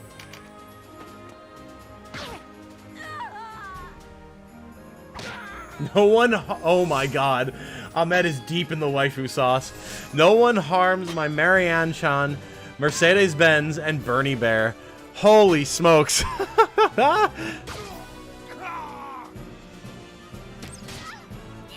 Wonder if there's any hidden advantages to teleportation that's not obvious.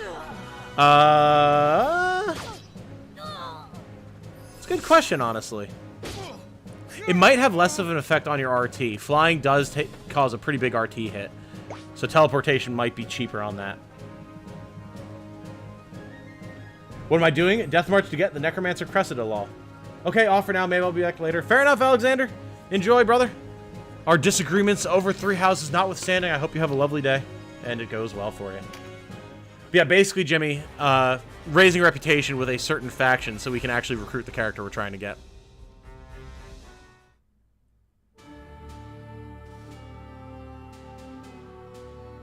Biggest issue with 3 houses is how the Golden Deer steal the Lion's Thunder by doing their job. That is their whole route faster than them, but I'll stop complaining now. On the flip side, I think it's only the Golden Deer who really have the ability to do what the Lions wanted to do, because they're not as embroiled in the overall conflict as the Lions are. The Lions get caught up in the politics because of the backgrounds of all their characters. and it makes it much harder to extricate themselves and actually go investigate the things that they could or should, depending on your view, be investigating. The golden deer with Claude at their head don't have that limitation, so it's a lot easier for them to be like, nah, we're just not with this stuff. We're going to go find out what's actually going on. Rodrigue is one of the best characters in Three Houses. He's not even playable. Treating Dimitri like his own son and being loyal. Yes! Rodrigue is great, man. I love Rodrigue.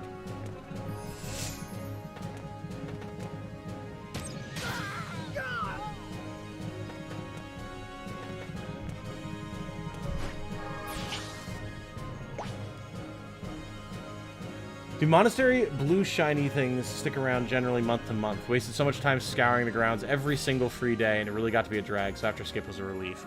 I don't really know, honestly.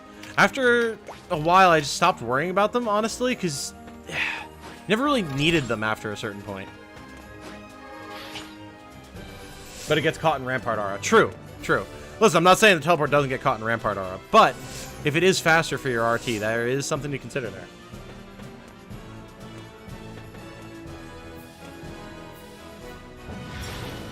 Fly also protects the user from pitfall death unless leadened. True, true. Again, we're getting into edge cases, if those are the justifications we're using for the differences between the two, but they are still justifications. That's what I like about the Golden Deer. Claude gets good results and means. Yeah, absolutely, absolutely. Listen, the Golden Deer are great, don't get me wrong. I prefer the story and the characters of the Blue Lions, but I'm not saying the Golden Deer are bad by any means. And it kind of goes to show that, like, sometimes you need someone who's kind of outside the general context of things to fix a problem, you know?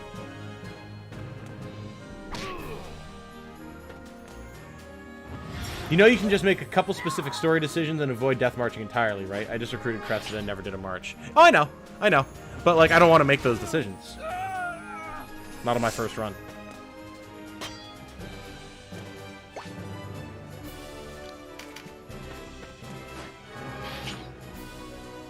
Just gave RSL Sid shoes, and now she enjoys the high ground. Shoot everywhere from literal mountaintops. Fuck yeah, brother.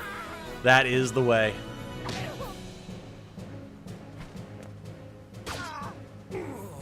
I remember purposely leadening my characters on the PSP so they couldn't fall off pits and poisoning characters so they won't fall asleep. The big brain strats from Seth out here. Let's go, man. That's what's up.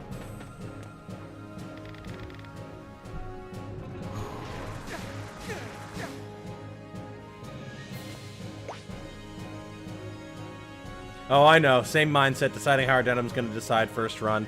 Yeah, man, like, I like to get into the roleplay, you know? And it just so happens that my chosen roleplay goes against Kogastani Chaos Frame, unfortunately. Alright, so let's save. And let's see where we're at here. Duh, shop, not train. Hey, Sinwin. You sure? Done. What do you have to say for yourself, Sinwin? How are we doing? How are we feeling? What's the temperature of the land? More often than not, this unit speaks in support of your decisions. So we're still in that same range. Again, it makes me nervous, though. Because we could still be below. I don't want to go through the whole fight. I don't want to go through the whole fight and wind up having Cressida still not join us. I'd rather push through to the next tier, honestly. Honestly, that's what I would rather do. Just to be safe. Tactics Ogre. Tactics Ogre.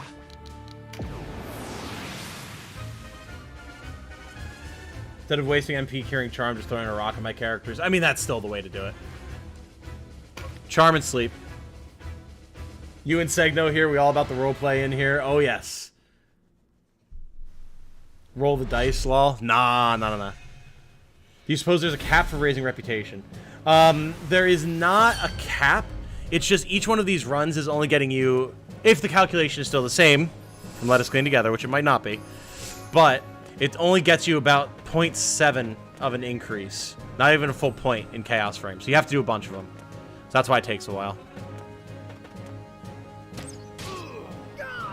Couple more for good luck. Absolutely aspiring Pixelton. Absolutely. We'll probably do 5 or 10 more. It's not like they take long. I'm big on RP, hoping there are those who pick up my D&D DMing offer on the Discord. Yeah, that's something that, like, I want to draw attention to, so that people actually know it's something that's on the table. I might make, like, an announcement post or something. We could even talk about it, Segno, if there's a particular, like, if there's details you would want me to include or whatever that might catch people's interest, and then I can make an announcement about it so people know, you know? Ooh, D&D group, huh? Yeah, Nathan, yeah. It's something we've talked about a lot, because we do have a lot of tabletop players in our community. And I myself am a DM. I've DM'd a few different campaigns. I have a whole world. But I just don't have the time. You know, I'm on that YouTube grind, making the channel grow, actually making it successful, all that type of stuff. And that just does not facilitate doing a D&D campaign. So the floor is open for other DMs to be able to run a game for the community. I think that'd be a lot of fun. I think that could be a lot of fun. So, Segno has volunteered to potentially DM a group. And we're, I guess, in the very beginning stage of trying to find interested players. He just posted about it for the first time a day or two ago, so we're very early stages. Perhaps some of the details on the world I typically run. Yeah, that could be good, Segno. And then if there's, like, particular rules that you run or anything like that, just so people have an idea of what they'd be getting themselves into with you as a DM. Like, do you do a lot of house rules? Do you like to play with, like, by-the-book classes? What is your world about? How would you run the campaign? How many players do you want? Just, like, some general overview details so that people have an idea if it would be something they'd be interested in engaging in, you know? If you're planning on doing, like, a full campaign or some one-shots or, you know, stuff like that, starting level. Whatever you would feel comfortable with sharing, really. You killed my family. I cannot join you. But you brutalized a bunch of our clan clerics. Okay, I'll join you. I mean, she is a necromancer. Maybe she just doesn't like clerics, and so she's happy to see us doing the dark work, as it were. Never got into D&D. Not fully aware how to play due to work. Well, that's the beautiful thing about D&D and other tabletop games, right, Mage General, is you can really play however the group decides you want to play. So long as there's dice involved and people are role-playing characters, beyond that point, anything else is just kind of up to everybody, so. We have 2 campaigns on Friday, one Gundam, one Dragon Lord campaign. Daniel, I'm going to need to know some details about this Gundam campaign, because I don't know if y'all know this, but I'm a huge freaking mecha fan. Goddamn love mecha, love Gundam, love Super Robot Wars, like, build Gunpla. Not that I have recently, because again, who has the time or the money, but like, I'm gonna need some deets about this Gundam tabletop. Let me get some notes real quick. Yeah, absolutely. Even if you want to throw it all together in a doc or something we can post again, like, if it's a Google Doc or something I can post some quick points in the Discord for people to easily read. Whatever you want to do, and then if you can, like, you can DM it to me, post it here in chat, however you want to do it. Feeling like we're in the early days of your YouTube growth. Sub-content is a major mismatch for your genuine delivery, quality production, and great coverage for the tactics/RPG everyman, you know? Well, thank you, Nathan. That's very kind of you to say. And I mean, I agree. I've been doing YouTube for 3 years now. Started as a hobby. And this actually does kind of circle back around to Meku's question as well, like, how are we making this work financially? It started out as a hobby. I was working full-time and everything prior to the pandemic, and it's something I did after work. But then with the pandemic, I got laid off. And I actually moved in here with Jane, just as a temporary thing at first, and then we were just so happy with the arrangement, especially with all of the stressors of the pandemic. She was still working, being in medical. It just worked, me being here, taking care of the apartment, spending time with her, and then doing YouTube and just working on that. And from the start, a lot of people have said that my presentation, the quality of my work and everything, even just doing regular Let's Plays, was mismatched with my sub count, that I definitely deserve and would be growing. And once I hit 1,000 subs and was able to start monetizing, we came to the decision that, yeah, I would keep focusing on doing this and trying to make it happen, because it is my dream. You know, I have a master's in communications. This is literally what I got a degree for, this type of work. So, there's a reason that I'm good at it. So why not pursue it? You know, we're fine with her being the sole major income and everything. I take care of my own stuff. I figure it out. And I mean, now with Tactics Ogre, we've seen that explosion in growth. So I think you're absolutely correct, Nathan. We are very much in early days. And it's just a matter of seeing how long it takes and making things work until I'm able to grow to a more balanced point with the quality of my content, you know? So, one step at a time, takes a long time, but that possibility is not just a possibility. It is absolutely something that can and will happen. I just need to keep working at it. Do I ever stream Super Robot Wars? I did once, Hot Sauce Deluxe, and it was fun. There was not a lot of interest. You know, that is a niche game in an already niche genre, and that was before I had a lot of Tactics fans with eyes on the channel due to Tactics Ogre. Plus, I got sent to copyright hell for that because of all the licensed music. It was a nightmare. Like, I just wound up taking the stream down because I would have had to cut out probably half the stream for all of the licensed music. It just wasn't worth it. So, unfortunately, due to that, it's probably not something I'm going to revisit again anytime soon. I would love to. It'd be a blast, but unfortunately, it's just not reasonable to try and do it. Hear me out. RP about a group of doctors traveling the world, curing sickness and fighting the plague. Said doctors are also adept fighters and everyone has their own skills. I mean, I like the sound of that. All the best in your content in the future. Ah, thank you, Ahmed. Thank you for allowing me to just talk about the channel and meta things and what I'm trying to do, guys. I appreciate it. And I don't want to get too self-indulgent here, get people rolling their eyes and whatnot, but it's the reality, you know? But yeah, that sounds like an awesome RP, though, Ahmed.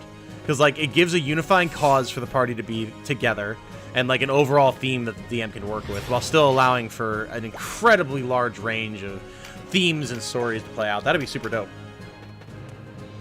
Have a link for the book in base 5e. Oh, shit. Who do you want me to send the link for the Gundam 5e info?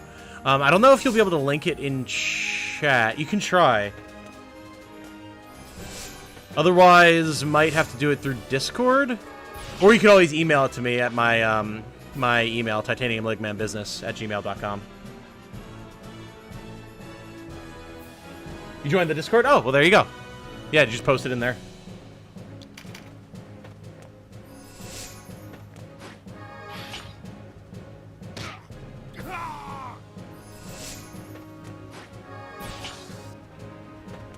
As a DM, I like to prioritize player fun over strict rules. I also see D&D as a role-playing game as opposed to a role-playing game.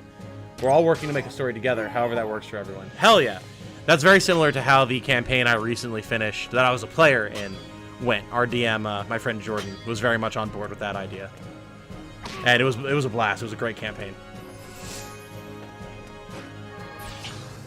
Haven't been on Discord since Among Us COVID days? Oh, fair enough, Nathan. Fair enough. I've been using Discord for years and years, and then obviously with the channel now have my own Discord for the community. It's a great tool, but you know, it's not like it's necessary for anything.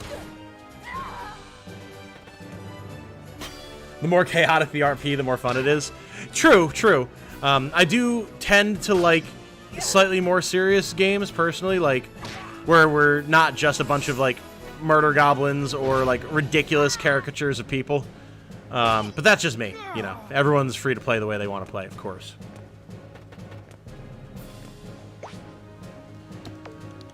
Alright, I think like 5 more battles and we should be in a good spot here. Love your presentation and content and stay for how real and wholesome you are, especially with your community. It's weird saying this, but it's rare in today's society finding authentic people like you. Aw, hey General, thank you. It's very kind. Very kind of you to say. And I'm glad that it comes across that way, because that's what I want to do. Like, I don't tolerate bullshit from people in this community. You have to be at least respectful of one another, even if you disagree with each other. But beyond that, I want people to just be able to come and hang out and talk about, like, games and media and things that they like. Get a little real sometimes, talk about real life stuff, get help from each other. And just, like,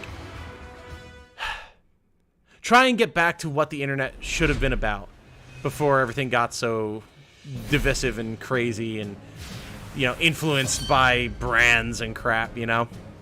Like, just people hanging out, having a good time, chatting with each other, a proper community. Because you don't see that enough nowadays. I completely agree.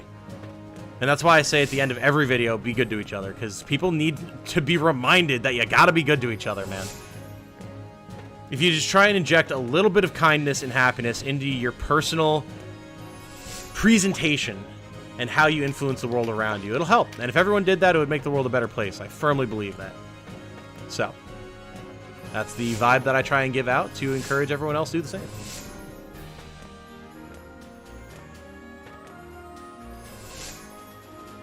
Posted it in general under public square. Perfect. Thank you, Daniel. Agreed with Mage with how much cesspool is in the internet as a breath of fresh air to find individuals like you. Ah, yay! That's the goal, man. It's like I said at the start of the stream. Like, I've been, as have we all, in bad places in my life. Dealt with a lot of crap in college and everything. Very stressed, very depressed, whatever. And I found a lot of comfort in online communities that were good, wholesome, friendly places, you know? So, if part of me growing on YouTube and, like, winding up interacting with so many cool folks out there across the world, like all of y'all, I want to be able to provide a place like that where people can just be chill and kind. And have that place be free of so much of the other stressful crap you see on the internet, you know? There's too much stuff out in the world that try and causes you to be stressed nowadays, and I want to have a place where people can avoid that.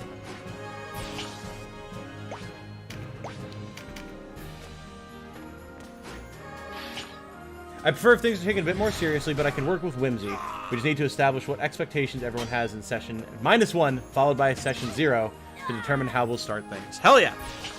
I mean, it sounds great, Segno. It very much aligns with what I like to see in D&D campaigns, so.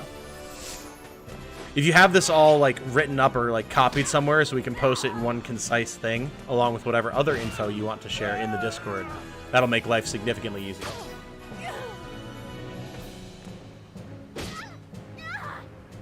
Since we're both Sea Route, what's your general approach to Battle Party so far? Any must-haves every fight, using lots of generics, any other playthrough themes or challenges? Yo, good morning to James Grieve. Hello, James. Thank you for joining us. Good to have you. Hope you are enjoying the content, finding it fun, entertaining, or educational. Preferably all three. And if you're here in the stream with us right now, double welcome, because I actually get to say it to you personally. As for your question, Nathan, definitely Terror Knights. Definitely Terror Knights. I've had a front line of Terror Knights since I was able to make them. Denim and Folkert have been my core. Jamie used to be a Terror Knight. Changed him to a Dragoon for convenience. Donalto, always pretty much on any route, just because having at least one cleric is good. Canopus is also just a standout MVP. I don't always bring him, but if there's a particular target that I need to like have assassinated or whatever, he's a good pick. Beyond that, party's been pretty flexible. I've had a core of Sarah the Beast Tamer, and then like my Beasts and Dragons that I've used actually pretty extensively. That's been really good. That's been one variation of the battle party. And then another variation has been like Sistina and Guillaume, and then now that we have her, Saria, as a core Rune Fencer party that's very versatile, very adaptable. Beyond that, it's been pretty loosey-goosey, man. Pretty loosey-goosey. Since we got them, we've been using Gildas and Murden constantly because they're just busted. And there's pretty much no reason other than personal attachment to use regular knights over them. So there's that. And I've been trying to make use of my generics a lot because they're all like named after you guys, you know? Designed by y'all. So I want them to have a role in the story. Alright, couple more fights. Keep it going. Do not sleep on Patriarch, aka Lizard Wizard. Able to use summons, magic is busted. Throw in crit and magic card for big deeps. Yeah, I need to get one. I don't actually have Patriarch / Matriarch yet, but I want to use them. It's a class that I was trying to level up and let us came together before I finally fell off of it. And never quite got there. So I want to see what they're really about now that you can just use them. Have that same trio, Griffin, Octopus, Cockatrice. Yeah, man. They're a blast to use. Damn, thought I had it typed up somewhere, but oh well. I mean, just copy it out and, you know, take your time. No rush, Segno. Whenever you feel like putting it together, we'll post about it.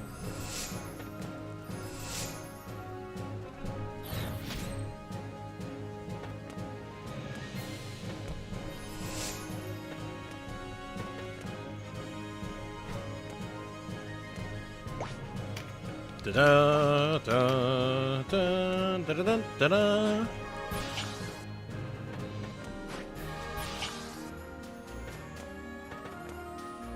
Give a brief on the world I like to run here, or should I just post it somewhere on the Discord? I mean, if you want to post it here for people who are curious about it in chat, go for it. But then definitely, like, I would have all this information that you're posting as kind of like an introduction to make people interested. I'd have it all put together in one place, and then either, like, you can send it to me and I'll post it on your behalf with an add everyone, or you can post it to add everyone on, like, with my blessing or something. We'll figure it out. We'll figure it out. But basically, however you want to present it to try and entice people to play.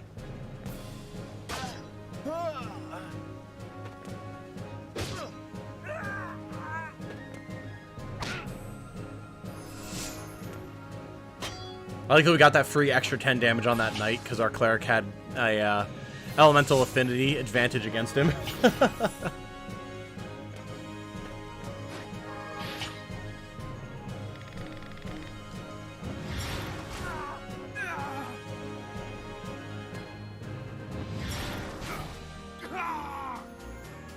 Have a rune fencer and beast tamer winged with griffins. They basically core of your team. Can't wait to recruit my Dane. Yeah, a core unit of flying units like that, especially since rune fencer is so like insanely strong, and beast tamer is so nice with beasts because beasts got such a buff, and it's one of the only classes with lobber. Like, that does sound like a really, really good core.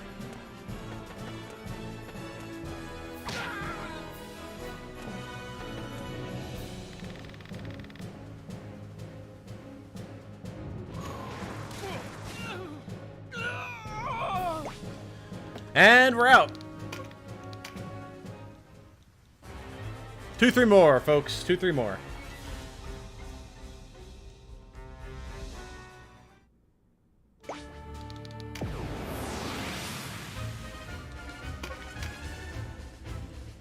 Ba-da-da-da. I guess I can stop recording now. I don't need this much background footage of the Death March.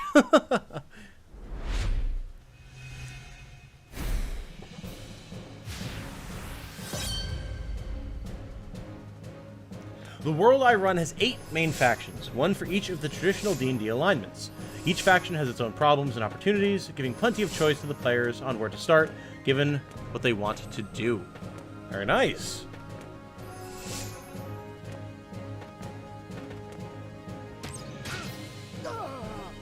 Looks like Ahmed has a multi-part comment coming up, so I'll wait to start reading it.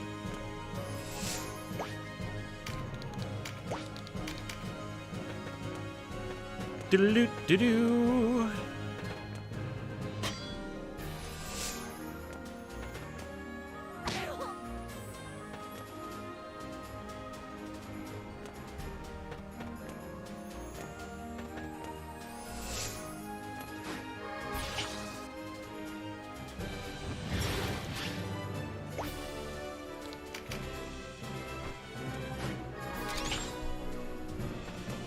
In my headcanon, a Lizardman Juggernaut and Lamia Matriarch are the king and queen of a clan of reptile folk.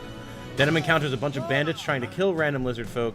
Denim saves them, and after a series of quests, the king and queen reptiles would join as uniques. Oh, see, that'd be so cool.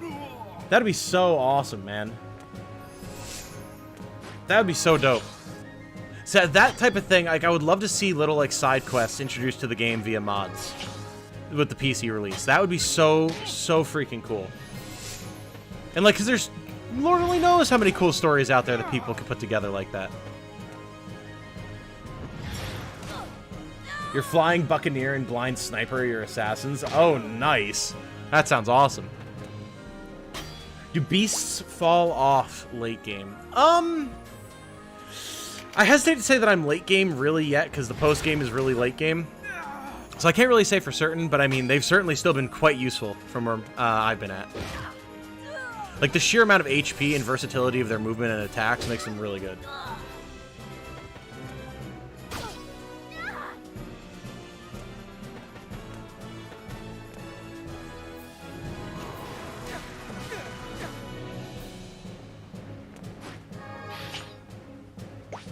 Alright, Denim, get out of there.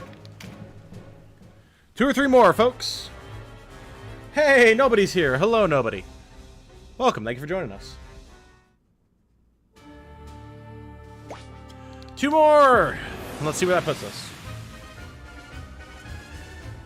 Briefs on the factions to follow. I'll try and fit each one in the 200 character limit. Also, heya! Personally, I have a team full of beasts and 2 tamers to buff them, and they can auto everything. That sounds about right, Sensual Magikarp. That does sound about right. I believe it. That's definitely something I want to put together. Like, as we get late game and I really have a lot of variety in terms of, like, what builds I can do, and I'm not trying to make sure I can handle the story, I want to put some dedicated themed teams together, like a Beast team, Terra Knight team, stuff like that, that I think would be really fun and quite powerful. We just need to get to that point. Monsters can carry items, and since mending salves heal based on HP percent, that's a lot of heals. Yep, that's very true. As soon as you guys told me that beasts can actually wield and use items, I was blown away, because, like, that really increases their utility. What am I doing, says nobody. We are currently doing what is called a death march. Long story short, we need to increase our reputation with the Golgostani faction so we can recruit my favorite character in the game. To do that, we're sending these Golgostani clerics to die over and over and over, which increases your reputation due to the way the rep system works. And once it gets high enough, which is something we'll be checking in another battle or two, we can go and do the battle to actually recruit said character, and hopefully she will join us. Helps to match beast to the situation, Octos on water, cockatrice against other beasts, etc. True! Although the good thing about octopi is they can activate Aqua Veil often enough that they don't even need to be on water a lot of the time, but it definitely helps. Problem with monsters is they cannot use armor. Relics are powerful, especially after being fully upgraded. That's fair, and yeah, see, I don't have any relics yet, so I can't personally speak to the impact that they'll have on the game, but I imagine it will definitely be a pretty severe impact. Salve Griffin is a thing? Oh, interesting. Coffee uses a Griffin as a field medic. I mean, it makes sense. They can get anywhere. They move fast. Ring of the Horde +1 on every beast. That will do it. That will do it. Why is Cressida my fave? Oh, boy. Well, I've spoken before about how my my personal favorite female character is like the kind of tired, brooding goth girl aesthetic character. When I was a kid, one of my first, like, cartoon crushes was Raven from Teen Titans, so you can already see where some of that theming comes in. And also, she's a necromancer, which I love necromancy. I love dark magic in fantasy themes. My most recent D&D character, and my favorite one that I've ever played as, the Goliath necromancer named Slag, is, as I said, a necromancer, and he was awesome. And then Cressida just is an interesting character, too, given her connections to Nybeth and the overall, like, kind of subplot of the game. So, she just has a lot going for her. Uno mas! Beasts have some of the most competitive skill slots in the game. True. True. Lawful Good. The holy country of Sepulver, origin of tieflings, neighbor to the 2 initially warring countries. They can determine how the war goes. Houses the city of the gods and has many different clerics. Nice, nice. Paladin city, it sounds like. If not, you know, literally, at least in theme. Shield of Storms has +10 reduction on all physical damage types. Denim is untouchable. Holy crap. Yeah, that sounds disgusting. Wonder if they took out the Crest of Fire in this version. Oh, God. I would love to be able to get it just because, you know, Fire Emblem.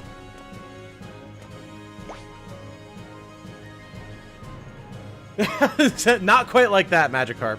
That is actually quite the opposite from Cressida's design. Haven't reached floor 100 yet, but I think Crest of Fire is still there. Nice. Also, geez, going on 2 hours. Gonna have to take a break here in a second. We'll take a break after this fight, and we'll see where we're at. If we need to do more training battles, if we're gonna be able to go for Cressida, we'll see. I need water. All this talking, man.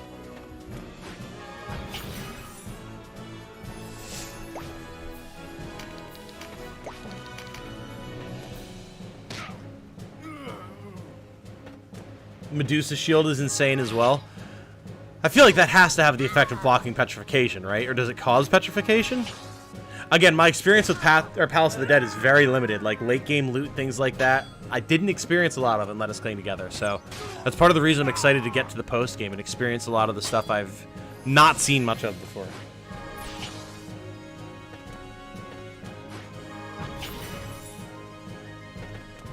The tier 4 craft. Evil Eye, all facing enemies. Oh my god. Whoa, okay.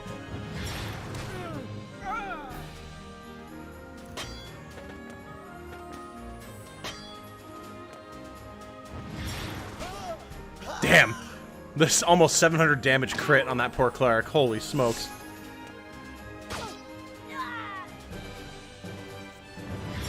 Alright, they're almost all down. One more round, and they will all be down.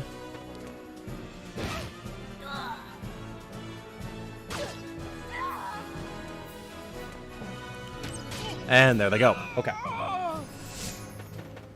Dun dun dun dun dun dun dun dun dun dun dun dun dun dun dun dun dun. All right, let's see where we're at.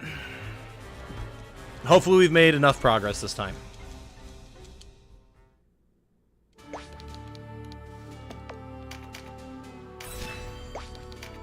Welcome. You should.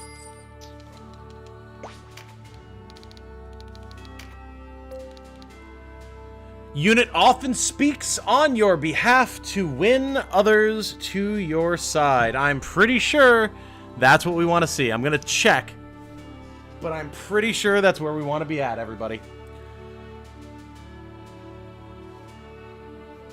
Let me see. Do do do do do do do do do do. Yep, that's 61 to 80, ladies and gentlemen. We should be good. I believe, right? Like, as far as I can tell, this should put us exactly where we need to be, correct?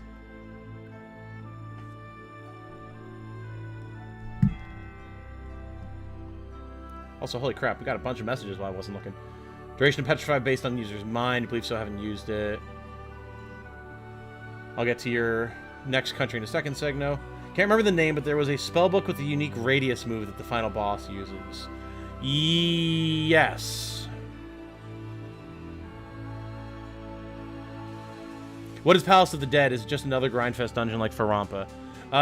Kind of. There's a bunch of story stuff that goes on, and there's like a bunch of like interesting loot and stuff you can find. A lot more than just Farampa, but it's similar.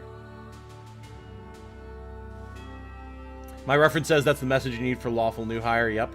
So it should be good. It should be good. I want to check.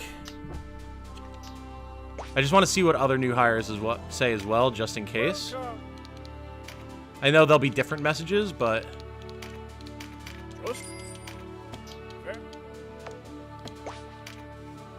they should all be indicative of the range.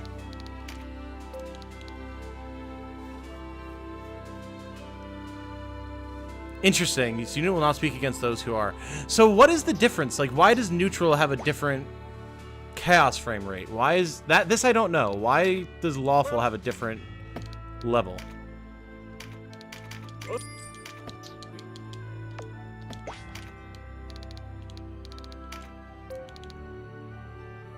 Meanwhile, chaotic, this unit is prepared to put aside its own interests in service of your cause.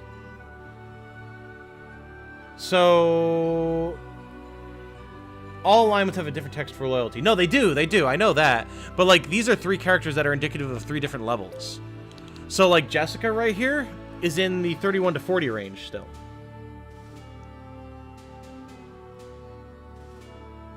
Or no, 41 to 60? Yeah, she's in 41 to 60. Arthur here is in 80 or 61 to 80. And then Haman is also in 61 to 80.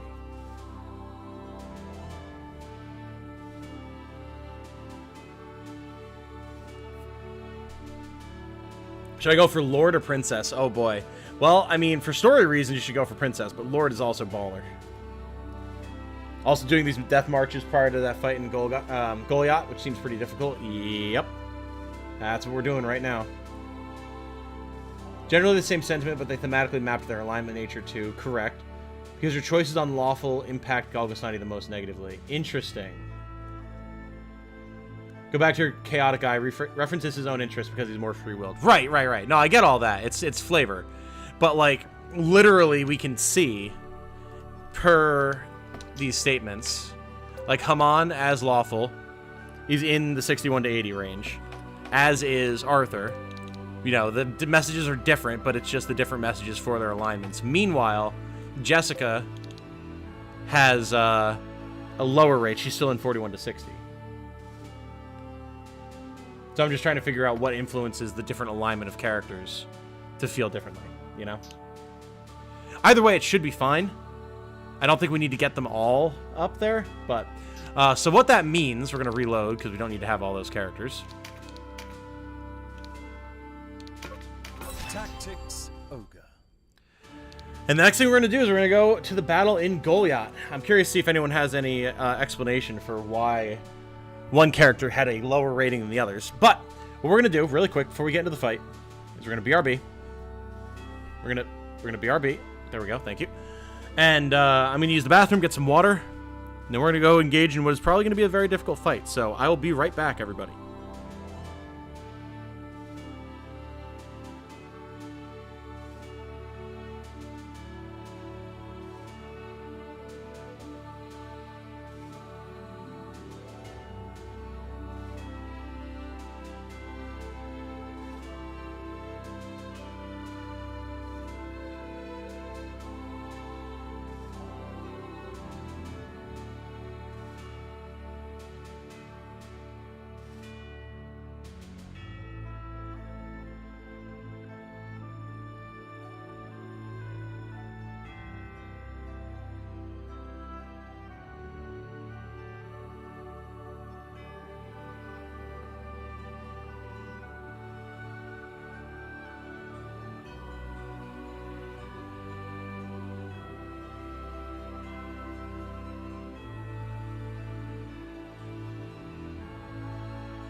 And I return. Hello, everyone.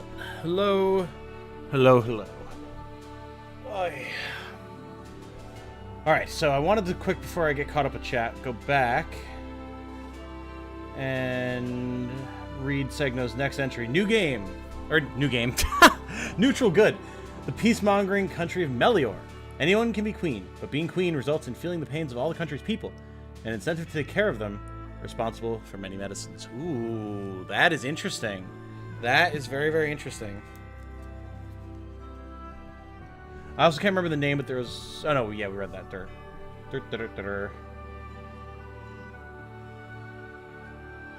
Cressida battle was the most intense fight I've ever experienced. Literal mauling to keep Cressida alive. Oh, boy. This is where I duck out to grab a drink, ignore the Cressida fight I've never seen, and begin the walk to Vask. See y'all on Discord. Cove Fox there. Get another selfie with Cat. Alright, see you around, Aspiring Pixelton. Have a good one. Thanks for hanging out. You're probably... Or not Aspiring Pixelton. Nathan Fox. I started reading the next comment and my brain got its wires crossed. Hope to see you on Discord, and I hope you enjoy your time at the game. Going to take a look at a quiz I've got to do during the break. Looking forward to Melior being read on the return. Well, I just read it, so there you go. Should read up some more on FE Engage. Heard some good things about it. Boy. There are good things about it. However, I'm having a very hard time seeing past the setting and the absolutely god-awful character designs. Hey, and Canadia's here. Hello, Canadia. Finally caught up on sleep, but the day is half over. Oh, you know, fair enough. I mean, when you gotta catch up on sleep, though, you gotta catch up on sleep, brother. And you got here at just the right time, because we're about to actually go into battle. We spent the last couple hours grinding, and we're gonna see if we can't make this battle work for us. It's gonna be tough, but we'll do our best. Start recording. Oh boy, here we go. Holy nuts, another flame bow drop in Palace of the Dead, and the damage on this duplicate is insane. Ourselves a literal firing napalm ballista. Jeez. I cannot wait to get to Palace of the Dead, man. Okay, so what do we have going on here? Perform an action to exercise an undead enemy. We'll be doing that a lot. Win with an archer in the battle party. Easy enough. Perform an action to revive an incapacitated ally. Okay.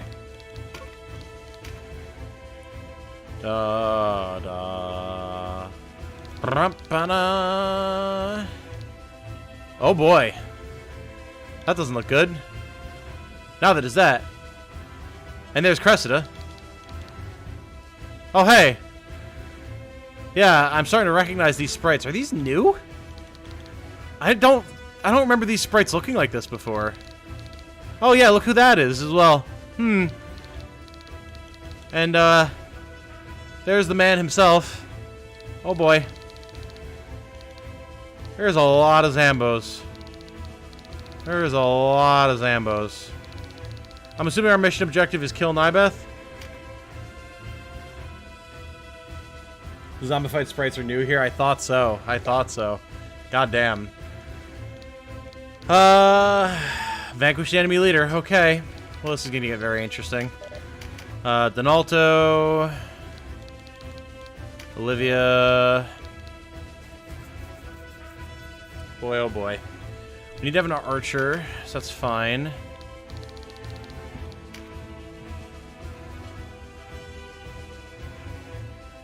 Do I go all in on flying units and just try and rush Nybeth down? Or will that just lead to them all getting blown up? I don't know. And can we say that Hector's new sprite is amazing? It is. Vice turned into an undead. Does seem like that might be the case. Shit is popping off. I missed a lot. Well, not too much. Not too much. This is a side quest that we're working on right now. So we basically did a bunch of side quests for the most part last night. And today we're working on that same side quest. But we had to do a bunch of grinding beforehand. So, I mean, I'm tempted to go for a flying beast strat with a bunch of wingmen as well. I don't know how well it'll go.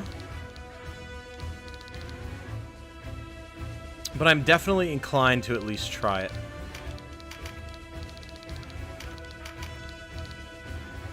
We have water, too. So we could we could also bring the octopi. Yeah, let's try it. Let's just go all in on beasts. See how it goes. Are all those undead past bosses? All the ones with unique sprites. Yep. Bring the clerics. Oh, yes. Not all of the clerics. We have a couple of clerics. Like the people you vanquished. Yep. Nybeth decided to bring back some old friends for the party. Okay. How many XP charms do I have? Probably not that many. Oh! Maybe more than I would have thought.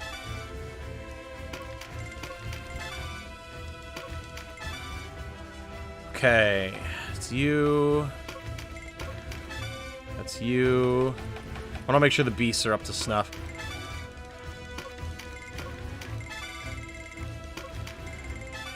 Okay. So those are the beasties. Now, we need revive stuff. For sure. We also need exorcism stuff. For sure. Which means we're basically going through and stripping everything off of everyone else who has stuff.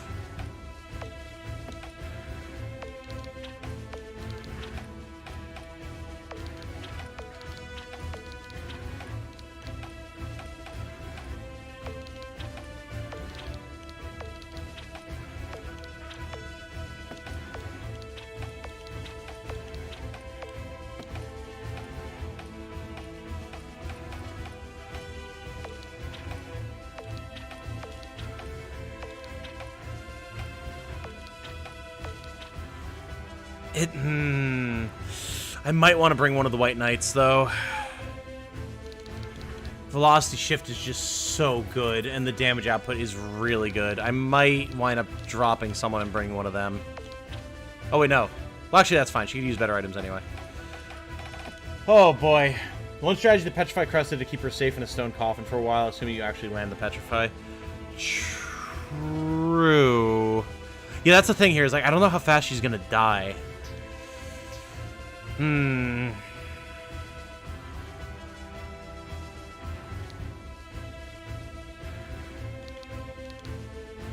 think I'm gonna drop Nugget and bring Gildas. I think that'll be worth it. Okay, so now we need to make sure that everyone has stuff that I need. So, Fruit of the Adept, Grimoire Exorcisme, and honestly, another Grimoire Exorcisme, honestly. We're gonna need Blessing Stone and a Grimoire here. Mendleaf. Honestly, a Magic Essence. And a Fruit of the Adept.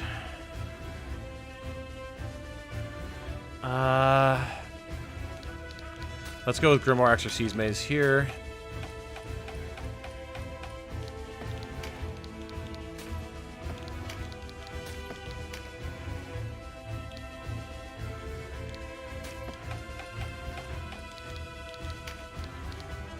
It's not likely that Cressida, RSL is going to be needing to res or exercise anything, but we'll take one on her just in case. Actually, no, I should really have them on my wingmen, because I don't really have that many. Blessing Stone instead. Alright, so we dropped Nugget. We do have Brian.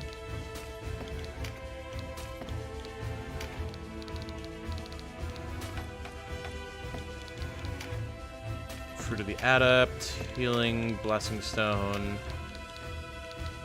Double Blessing Stone, actually. Same thing here. We're really busting out the stops on this one, because this is going to get real nasty real fast.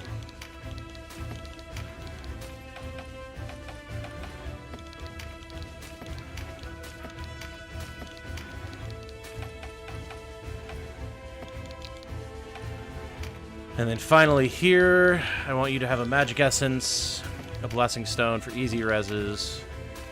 Okay.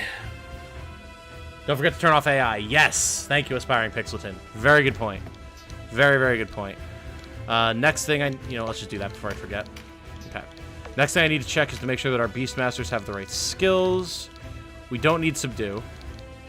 We need Lobber and Empower Beast, too.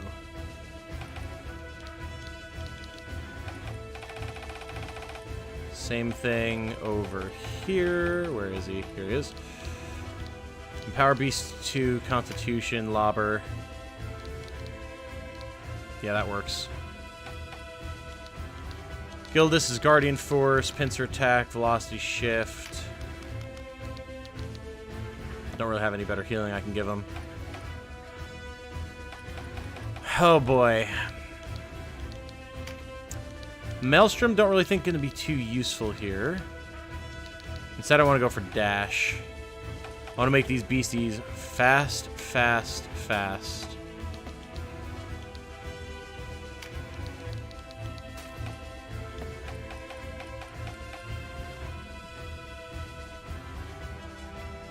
Petrify will last her way longer.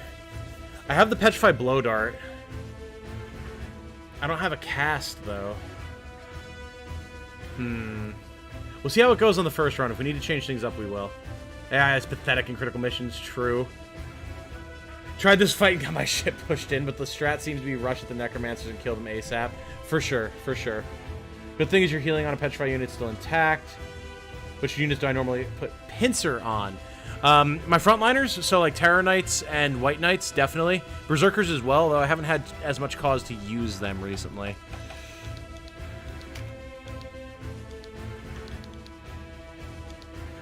I think we're going to drop back attack and get Engulf. RSL's accurate enough as it is. We don't need Fey Pact here at all. Honestly, HP up, probably not a bad idea. We could use it.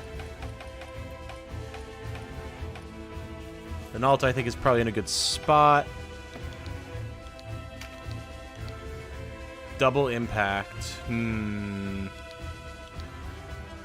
The thing that's good about Double Impact is it'll do around the same amount of damage as a crit, and you have the potential to crit on it.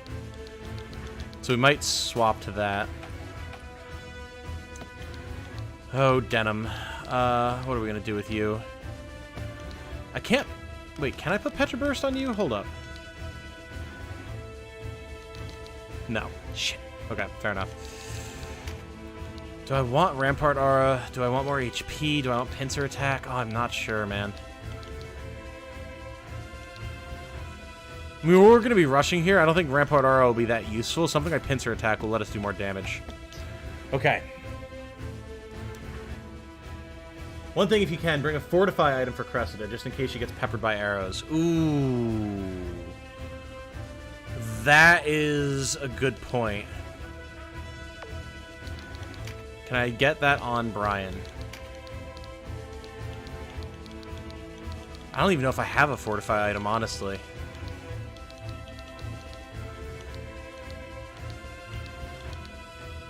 Dodge. I do have dodge. That's something. Okay. Fast, fast, fast. Gotta step on the fast. Oh, yes. Double shot comes much later when compared to double impact.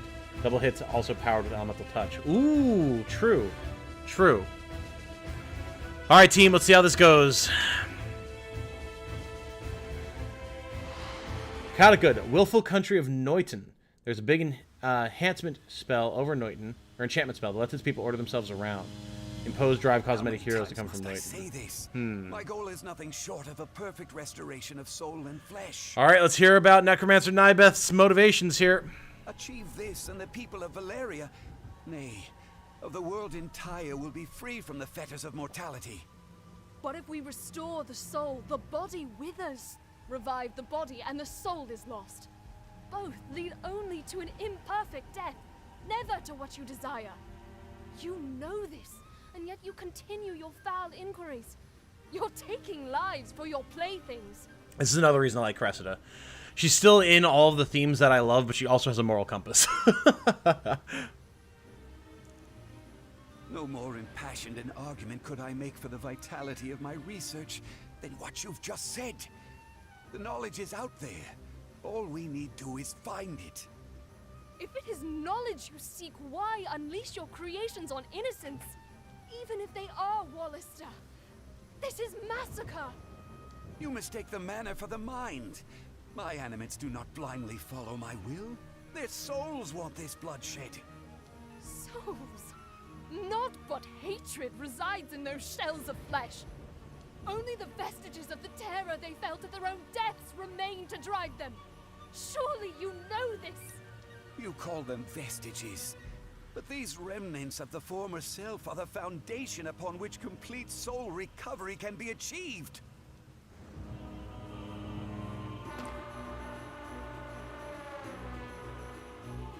And then he surrounds her with her dead friends and family.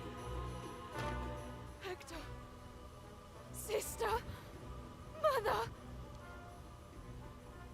How could you do this to them? Don't you love them? Don't you love anything? I do love them, which is why I keep them close. And this is why Nybeth is such an interesting character, right? Like, everything he's doing, he sees as good and right. Look, Moldova and Hector remain partners for eternity. Their love will persist until their bodies decay and dust returns to dust, ash to ash. You are mad. Wholly mad. I fear words will never be enough to convince you. As arbiter of life and death, I hereby bind you to this place. As arbiter of life and death, he doth declare. Holy God complex, Batman. My legs! I'm stuck! No! Love never dies. Sister! Moldova, please! Ooh. Necromancer Nybeth, I feared you were behind this. Who else would send the dead against Almorica? Ah, if it isn't my old acquaintance. Denham, was it? I see you still fail to grasp the significance of my research. A pity. Denizens of the Abyss, from ink of blackest night I summon you. Darkness to me! Here we go. Playing God is a cliche in many games and movies. Nothing ever good comes from it. This is definitely an interesting angle on it, though. God damn, yeah, this part's really interesting. My God, Nybeth, #1 dad. Nybeth is a narcissist. Dad of the year material. Like, say, sorry from Naruto. Ooh, true. Great performance from Cressida. Oh my God, yeah. Again, these characters have been incredible in their performances. I'm afraid you mistake me. I did not direct anyone, living or dead, to attack Almorica Castle. They wished it for themselves. Particularly that one.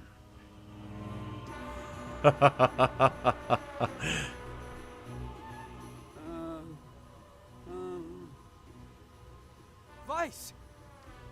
You said you... Oh, Oh, the chills. Oh. abandoned. You abandoned me. No, that was not the way of it. Oh.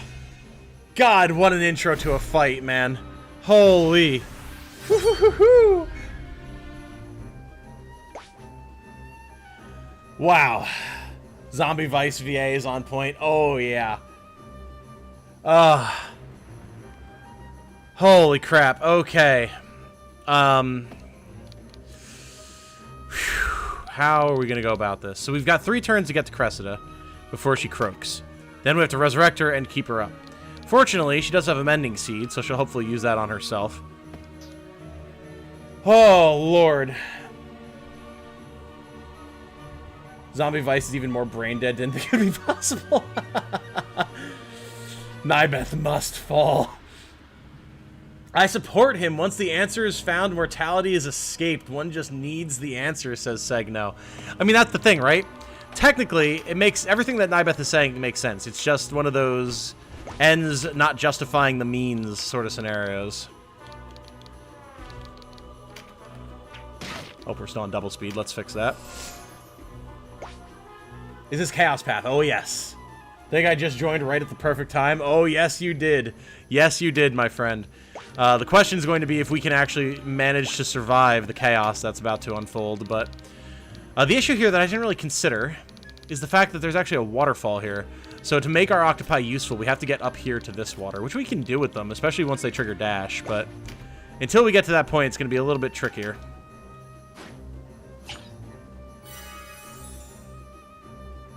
Yes, chaos, like the moth in the woods.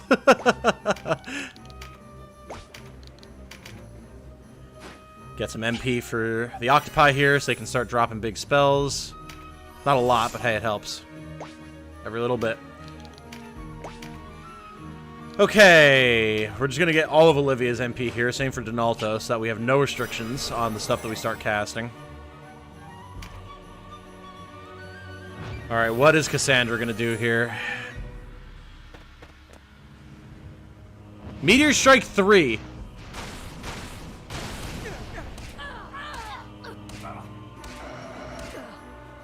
Yep. Yep. As the indirect spells go up in level, the area that they affect also gets bigger.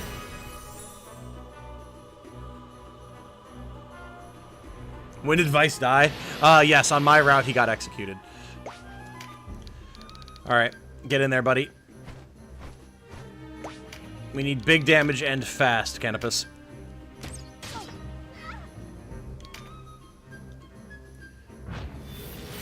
Problem with finding immortality is this. If people became immortals, they would not take caution, and safety is something serious. And safety is something serious. And if people cannot die, then eternal pain is what's left. Well, that's the thing, right? We would need to have a balanced mix, as in all things, of dark and light. Find immortality, but also have the ability to heal wounds that would otherwise cause that eternal pain. And if you can't do that, well, that's truly hell.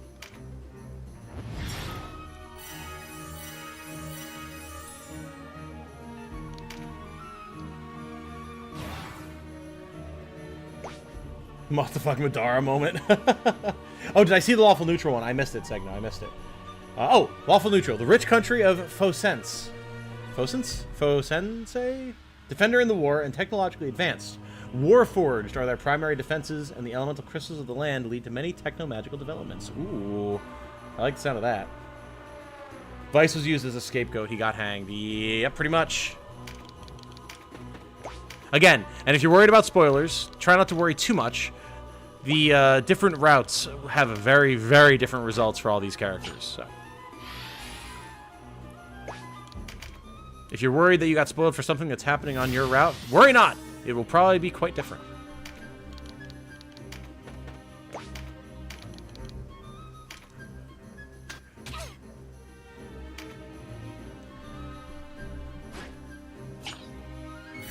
God, I've been so excited to get to this whole thing. Like, it's going to be so interesting to see if we can pull this off. Alright, we got knights coming around the left-hand side. Ideally, we'll never have to deal with them if we can push fast enough. Very good velocity shift. That's exactly why we brought Gildas along. Get himself some more MP, because we're going to need it. You know what? I should really have a poll up for this. Hold up.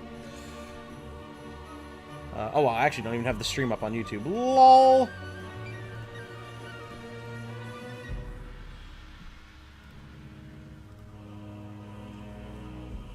Fifth-2 concurrent viewers with only 22 likes. Oh, guys. People are slacking. Come on.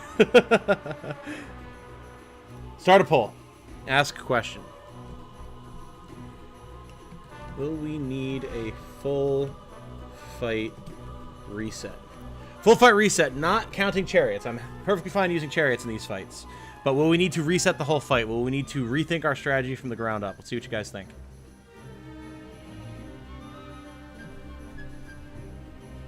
Velocity shift also affects White Knight's next turn. Love the skill. It's disgusting, for sure. Here's a question I was trying to find an answer to. Does recruiting Golgostani units, then dismissing them, lower Golgostani chaos frame? No. As far as I'm aware, it does not. So you should be good. Get me back to denim, please. Thank you.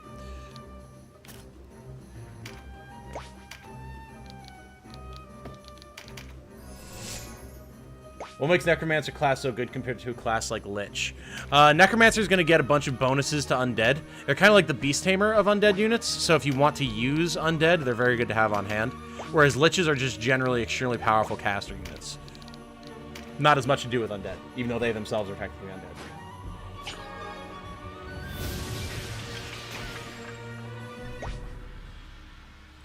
Maps are different in each of the paths except for Scarlet. Shut up, you. Imagine playing this when it first came out along with a friend and trying to talk about what happened, but everyone got a different route. I know, right, Lavorian? Jeez. True neutral. Samarium, alone on an immense construct of unknown origin in the middle of the ocean. It is unknown if it was built at the magnetic north or if it created the magnetic north. Rarely concerned with others. Very interesting. Those of you just tuning in, Segno is currently cluing us into some of the finer points of his D&D world, which he's hoping to potentially run a campaign of in the community.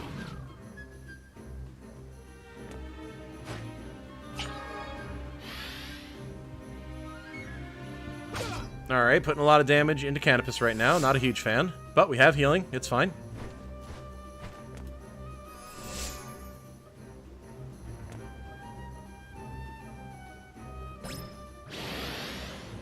Can someone explain what the first 2 hours of the stream were about? I mean, yeah, basically Ahmed's got it. Raising reputation to get the goth girl to join us. We needed to raise our Golgosani reputation so that Cressida will actually decide she wants to work with us after all this nonsense.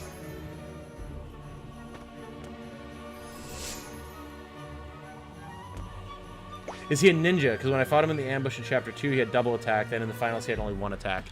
He's a ranger a lot of the time, which does get double attack as his, like, unique class.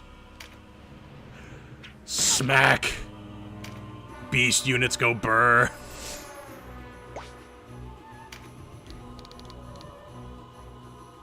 Alright, we're gonna try and let it go one more turn so we can move up as far as possible before we actually resurrect Cressida.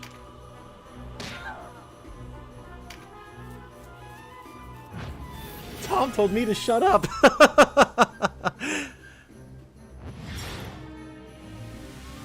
Necromancer's power-up Lich is true.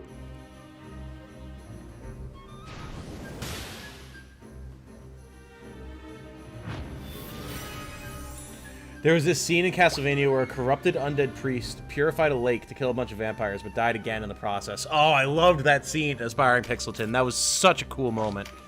Holy shit, I loved that. It was so sick. Right here. Which does beg the question, should undead be able to use holy magic if it kills them?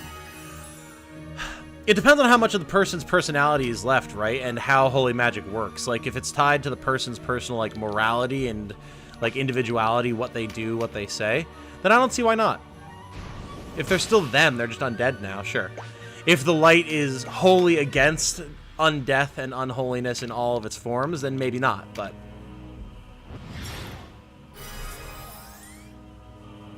Just recruiting some to avoid killing them on certain missions to keep Golgosani Chaos Frame high. Don't want to Death March. Yeah, I mean, that's fair. That is definitely a good way to go about doing it as well. Alright, Cassandra's almost down.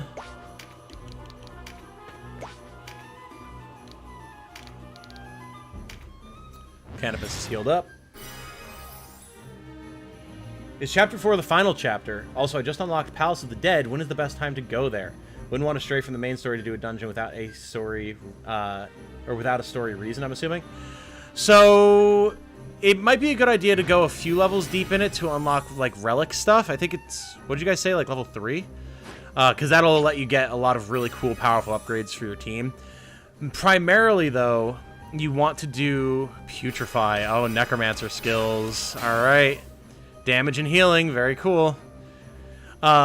Generally, though, you want to do Palace of the Dead in the post-game, because there's a lot more stuff that's unlocked for you to do there. Also, Chapter 4 is technically the final chapter, but there's also the post-game coda content that gives a lot of different story stuff to go through.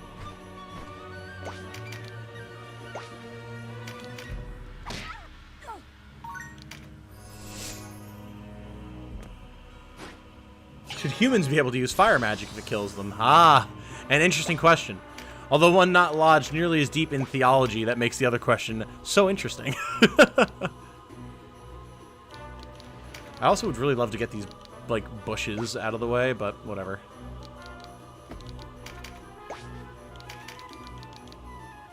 Alright, Cassandra, down. And look at that, even though she's undead, didn't have to purify her. 62% say no, we will not have to restart. Fair enough. Glad to see the confidence.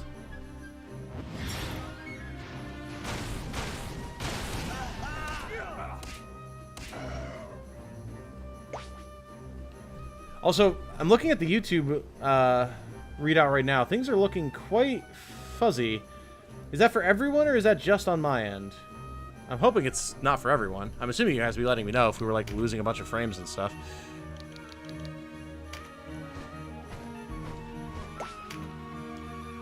Okay, we're just about there.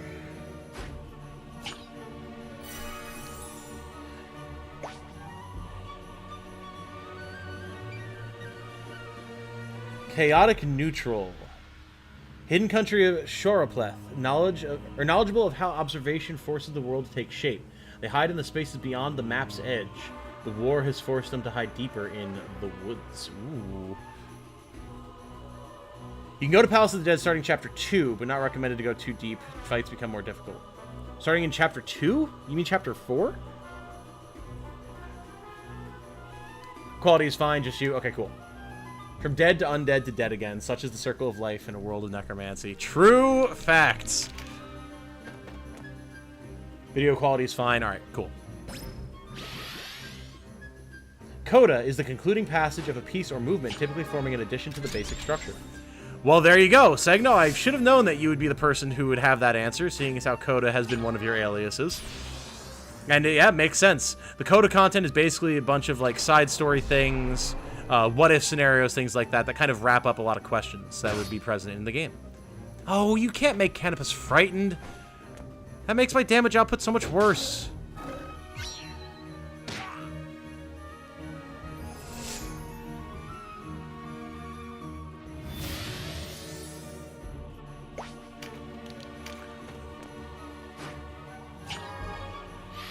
There's a reason I chose it. Yeah, fair enough. Fair enough. I respect it. Alright, we are getting enemies running up on our backline. We got to get out of the choke point here.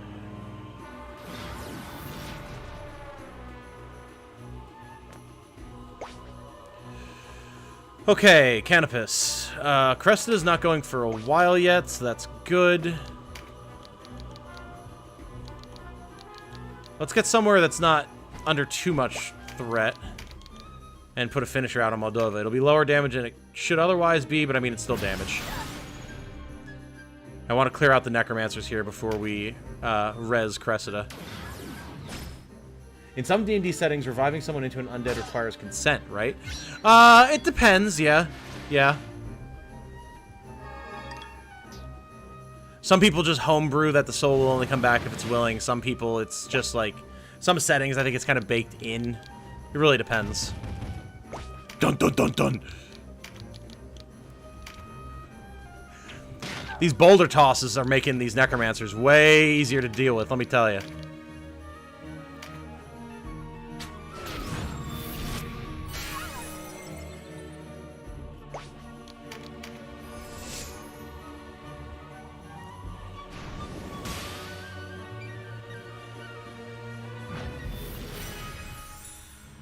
Coda is DLC, adding much needed closeness and extra details. Correct.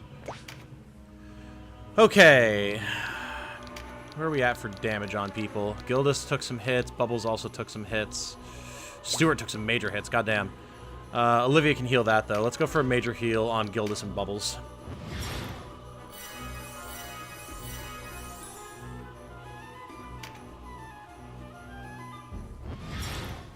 This is going well enough thus far.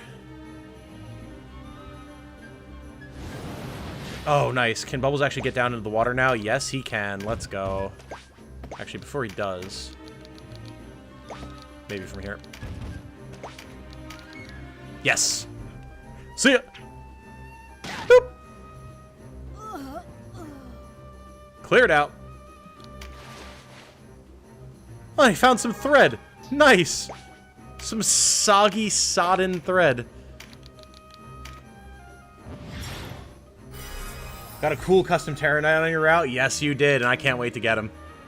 I love that character. Lawful Evil, necromantic country of catavidity. The aggressor in the war. All one's basic needs are met in catavidity as undead perform all menial labor. Whoo! There's Nybeth with the damage. Oh, the arts are big, but political struggles cause problems. Keep Vice's undead, he deserves it. Oh, yeah. Oh, yeah.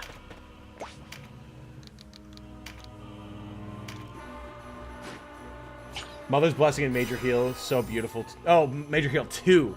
So beautiful when it hits your whole party. Oh, yes. Oh, yes. If it's still thread after such a soaking, it's good stuff. Fair.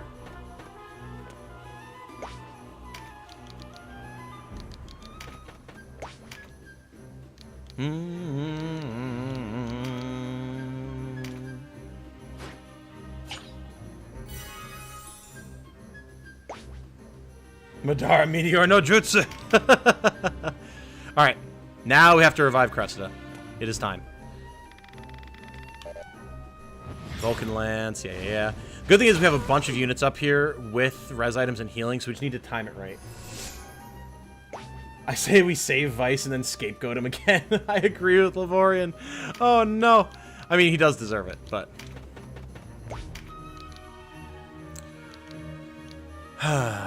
Oh, notably, we cannot lob the Grimoire Exorcismes. Okay, good to know. Good to know.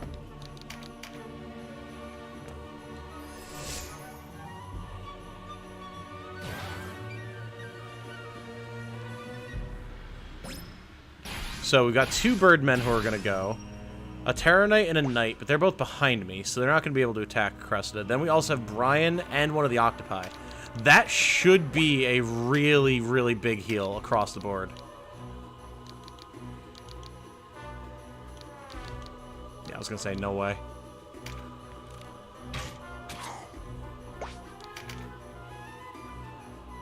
There's Empower Beast. Nice. Okay, and he can get in range to res Cressida, so here we go. This is where things are going to get real interesting, folks. Backline is about to get bullied. I know, I'm running as fast as I can, man. I'll probably have Denim fall back and block up the stairs once I get the clerics up there. Okay, she's up. She's immediately going for the Mending Seed. Beautiful. Now, please don't run somewhere stupid. Run to me. Yes! Beautiful. Why would the Resistance come to my aid? We couldn't leave you to that fate, whoever you may be. Now, go while there's still time. I can't leave. I have to see this finished. Yeah, I mean, you know, fair. Fair. I don't really blame her. Okay.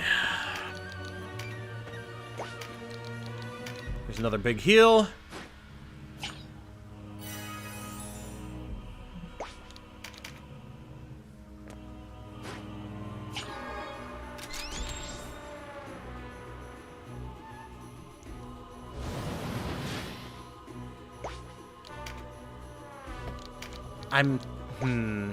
I am tempted to have Brian move on Nybeth. Because then who goes? It's Ultros, who has healing, right? Yes. And then Canopus. Yeah, you know what? Let's start bullying Nybeth. Because, I mean, our next task is to bring him down as fast as possible. So if we can do that, we'll be done. Also, I guess I should probably, like, end the poll, huh? You guys are confident in me. I appreciate it. I appreciate it. 60% say we won't need a full restart, so hell yeah. Oh, suddenly Ultros wasn't able to move as far as I wanted him to. That's interesting. Huh. That's exceedingly annoying, actually. Alright, well, Canopus still has heals, so...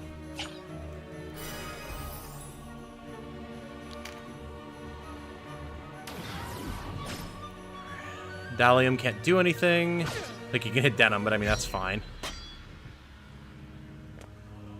This guy's going for Ultros. That's also fine.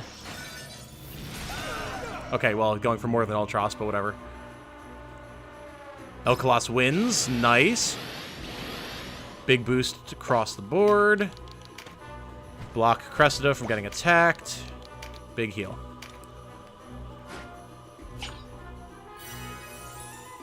Keep those night crows in check. They would bully Cressida. Fair. Fair. Working on it. That's what we have Canopus here for.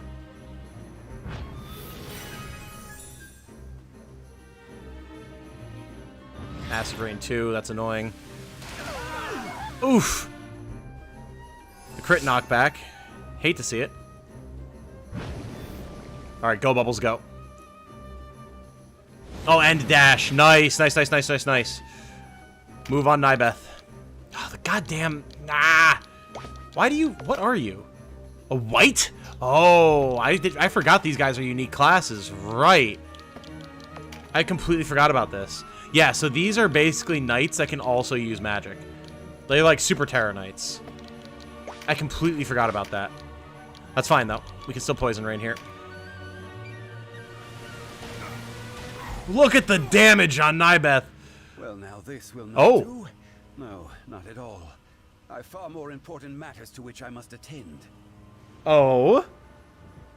Enough of these petty squabbles. I'm sure we'll Oh. meet again. Was it just that easy? Oh, I do believe it was. Behind, Nybeth.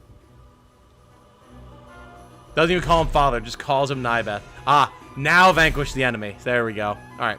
Well, we have the biggest bad guy out of the way, so now we can focus on everything else.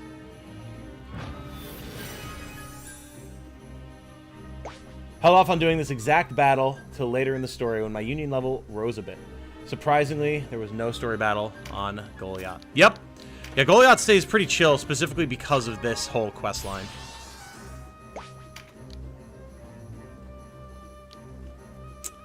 Notably, still can't get close enough to get heals on Cressida, which is going to be a problem, because again, these goddamn Rampart auras.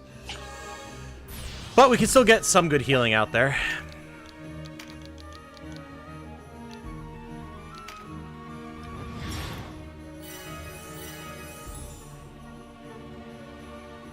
Also, after I got my Golgaston Chaos frame up, yeah, fair. Now the rest of the fight is easier. Yes, yes, absolutely. Not having to deal with Nybeth makes everything so much better. Neutral Evil, organization known as the Symbol of the Feast, present in most countries, though notably not in Melior or Coropleth. They offer delicious meals at very low prices, a clipping of hair, a drop of blood. Rumor has it that they also provide more unsavory services for various governments, and their supposed store of permanent magic items captures the interest of those who care for such things. Ooh, very interesting, that. Very interesting indeed.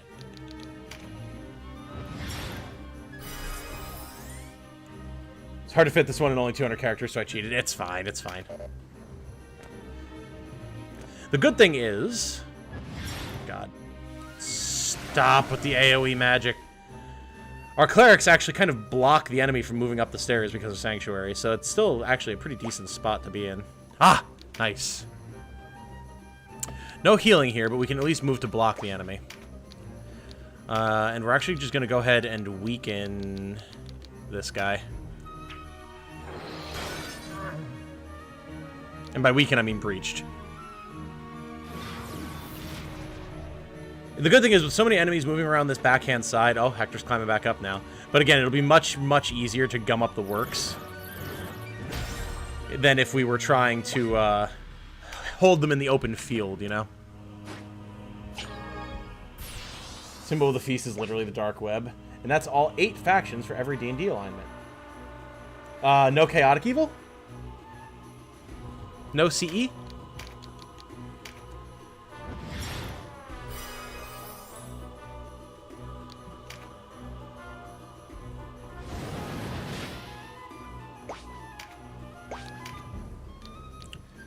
Poison Rain.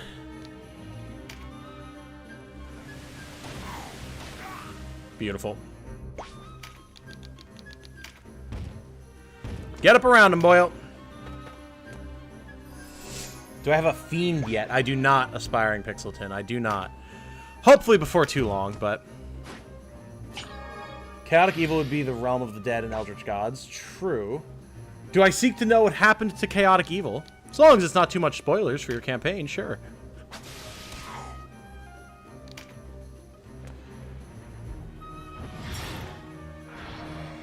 Alright. Cressida moving out of the protective range of my units a little bit, but bringing the pain in the process, so I can accept it.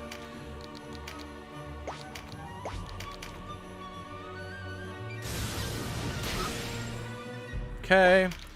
Denim can move to block the stairs.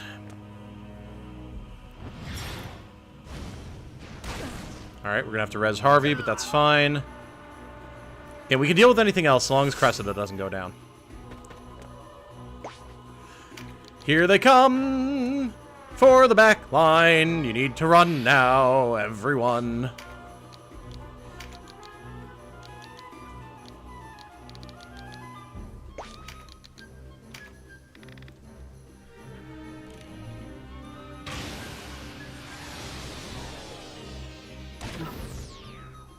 Do do do do do do do. Again, that's fine. We've got plenty of healing, plenty of resurrection. It's all good. Rampart Aura screwing you over. Yeah, it's annoying. Poison and Stun is OP in this game. True. Poison and Frighten, also that. Ha! The knockback, you bastard.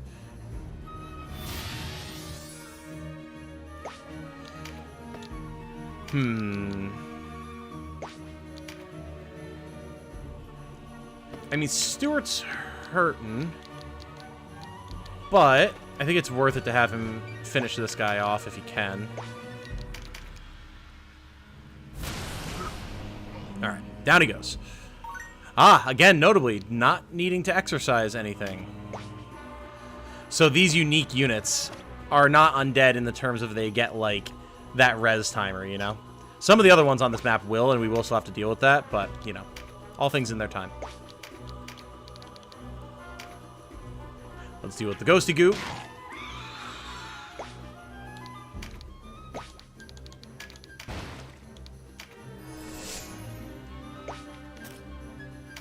Alright, Olivia.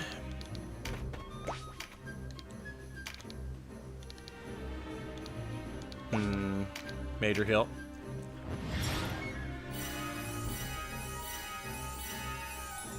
Because Denim's definitely going to need the health. He's going to be face tanking a lot of garbage here.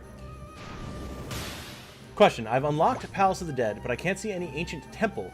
I already read all the reports. Am I missing something? You're going to need to do some extra side quest stuff. Do you have all 4 of the Sisters Farena? Sistina, Saria, Olivia, and Sherry. Because that's an important part of that quest.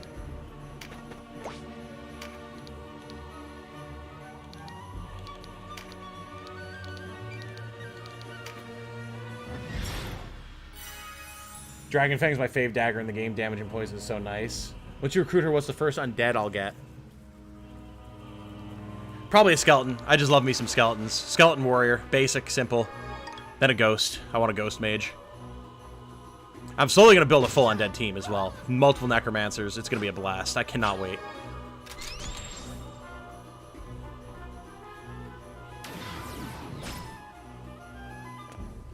Do do do do do da da. Nice big velocity shift. In a long-lost country, the power to transfer life was discovered. This power fell into the control of not the military, not the medics, not the engineers, but of the merchants. Ooh. Ancient shrines. It is part of the Apocrypha quest line, Vendel.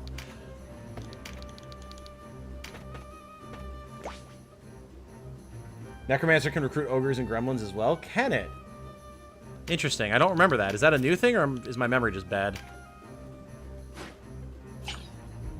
Don't think you need all 4 sisters, just need 1 in the army and alive in the Warren report. Is that true? Again, my memory of this part of the game is a lot fuzzier, so my apologies. I will have done my research before I do any video guides about any of it.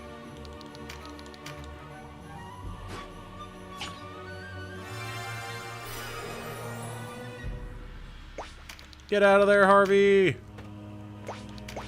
Nope. We'll hopefully be able to get some heals on him.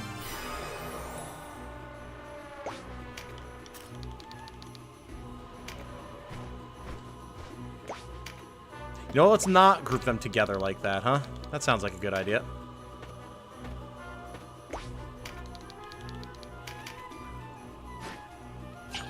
People could sell their time for money, content to live a shorter, luxurious life. However, the cost of living was nudged. It became harder and harder for people to earn a living without selling their life. Eventually, job contracts would include passively siphoning away their workers' time while at work for convenience, as the pay would cover the labor and the siphoned time. Those who would try and fight this would find that those who are supposed to be responsible for keeping them safe would pass them by, paid off by those with the time and money to spare. Need one sister, clear all the fortresses, and go back to one of the castles for a cutscene. Yo, good morning. Yo, good morning. Hello to Vicious GX, who has subscribed. Welcome, Vicious GX. Thank you for joining us. Good to have a new member of the Legion. Hope you're enjoying the content.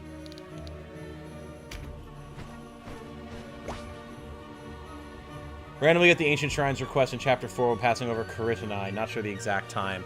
Oh, yeah. I do remember that being a weird thing now, yeah.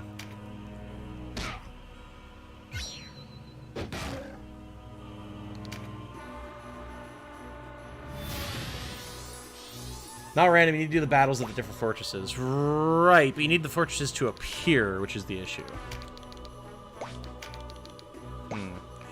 Not quite the damage we want here.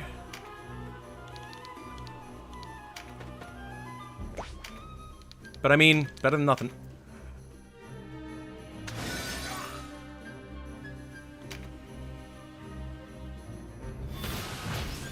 Eventually, well, ruin was inevitable.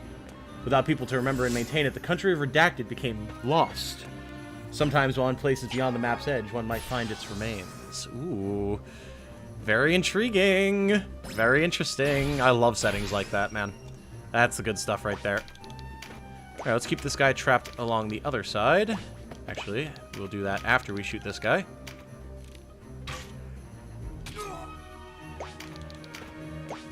Alright, so now the skeleton won't be able to jump back across. Ow. And Denim is going to hold the line forever down here. Oh, we got Aquavale. Cressida's going to go. She'll probably finish this guy off. In which case, we have the opportunity to hit Zilla here. Nice. And down into the water with you. Targeting Ultros to be able to hit this guy. How extra. I love it. I also need to clear the battles from the 6 fortresses, and then a cutscene happens in the castle somewhere. Right. Stuart! Get up there. Provide backup. Damn. Not exactly great damage, huh? Well, it's something.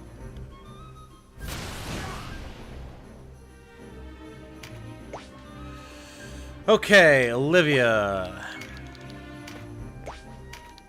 Let's get a big heal up here for Harvey.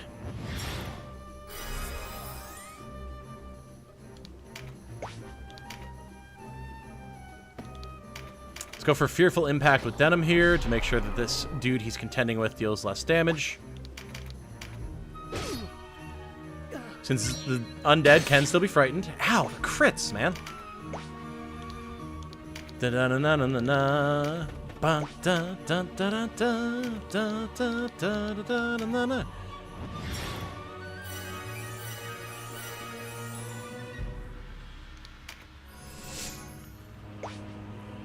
Alright. More aqua bubbles. We want these bird people dead since they're like the last thing that's really kind of in our line. And after that, we're going to be in good shape for everybody. Perhaps some few who have found that place, or who fled from it so long ago, might carry some ill-gained treasures. And that is the tale of the Chaotic Evil faction. Ooh. Again, very good. I like that. Thank you for sharing. Very interesting stuff. Yeah, this white has to go, man. The damage output from those AoE spells is gross. Speaking of Fright, I know the status lowers attack and defense, but I think the Frightened unit also suffers from reduced magic and resistance. Possibly. If that is the case, I've not seen enough to be able to say for one way or the other if it is or is not. It would be cool if it was, but I don't know for certain. Alright. Birdmen down.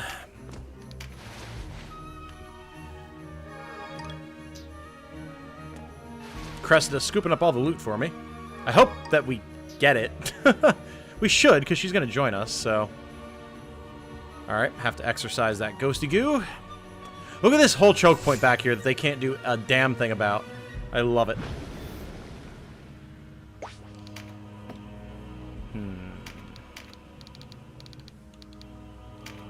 Yep. Wait, what? It said that it was gonna land. Up to you. You what, mate? I call heresy.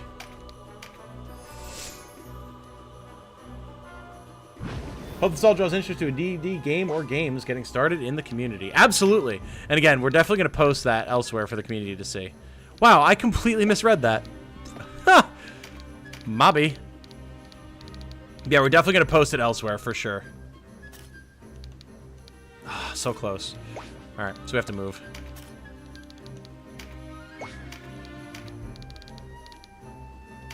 Yoink! Catapults away!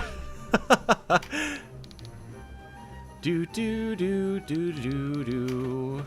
I think we got Canopus set up over here so you can provide fire support for Denim.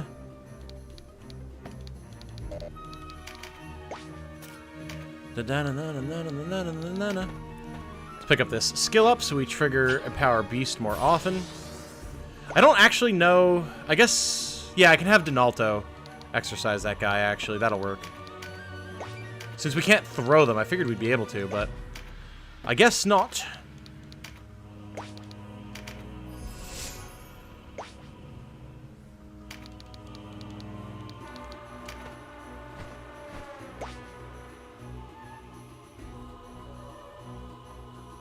You what, mate? I swear on me mum.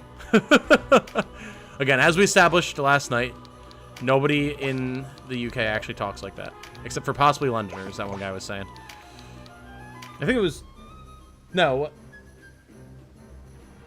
I remember. I remember who it was. I know I remember.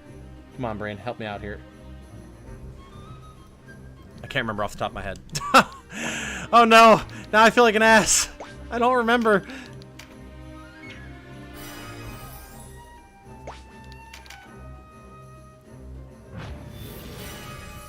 Octopult. Don't like the camera in this game? Why is that, Jimmy? Is it because you can't, like, rotate it fully? If so, I get that. I forgot to put Exorcism back on Donalto. Oh, no. Haha. Well, Olivia hopefully is going to be able to reach then. Whoops. Whoopsie.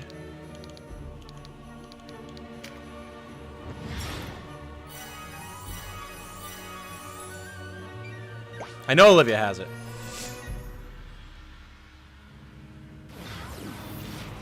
Also, if there are any questions, be they of DMing style or setting curiosities, I'm happy to share. Awesome. Yeah, definitely, once I'm going to post about it in the Discord, like once you're able to send me this collected set of resources for easy posting, I will be sure to let you know when I'm planning on posting it to the community so you can be on deck to answer questions and whatnot.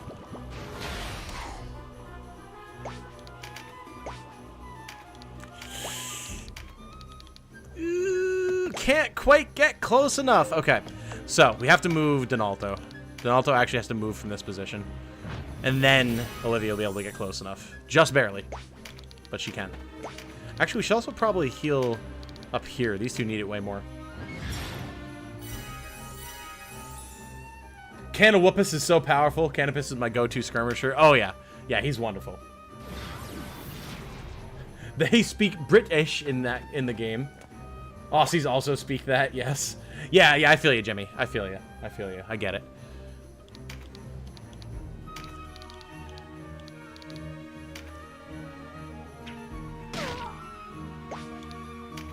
Actually, let's get this crit up with Bubbles, shall we? Should I message it all to you on Discord for your convenience? That would be great, Segno. That would be lovely. There we go. Goodbye, Mr. Ghosty. Well, for as bad as I thought this battle was going to be, it has worked out quite swell. I foresee very little that could honestly do any harm to us at this point, so we're just cruising. We are just cruising, team. Oh! See ya, Mancel. Nice.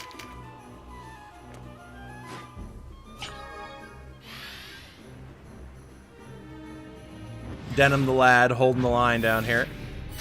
Gonna need some heals soon, but I mean... Yeah, can't do anything, can you? Your buddy's body's in the way. Sucks. Conserve RT, or velocity shift, I mean, which is so broken. Gotta go to bed, says Ahmed. Take care, everyone. Good luck in getting Goth Girl. Hope that the game doesn't screw you over. Appreciate it, Ahmed.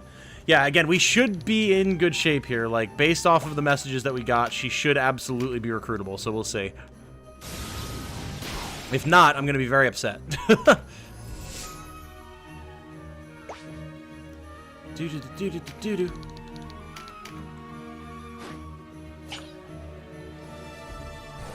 Goodbye. Push forward. Only on the second chapter, grinding money in that dungeon. That's fair. That's fair. The money grind is real, my dude. I feel you on that. Aussies also speak with the monetization words stereotypically. I mean, yeah. Whoops, pushed him into a skill up card. Oh well.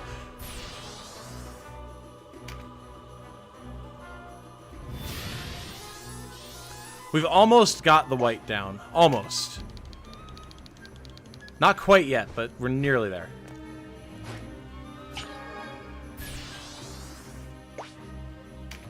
Ba-na-na-na-na-na-na. A little bit of a heal for Denim. Oh, going mono and mono with Gildas. No more AoE spells? Oh, sucks to suck, buddy.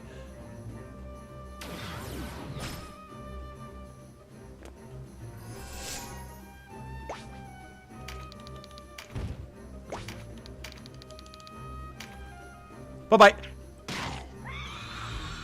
Beautiful. Ah, notably that one has a undead stilled state. That's interesting.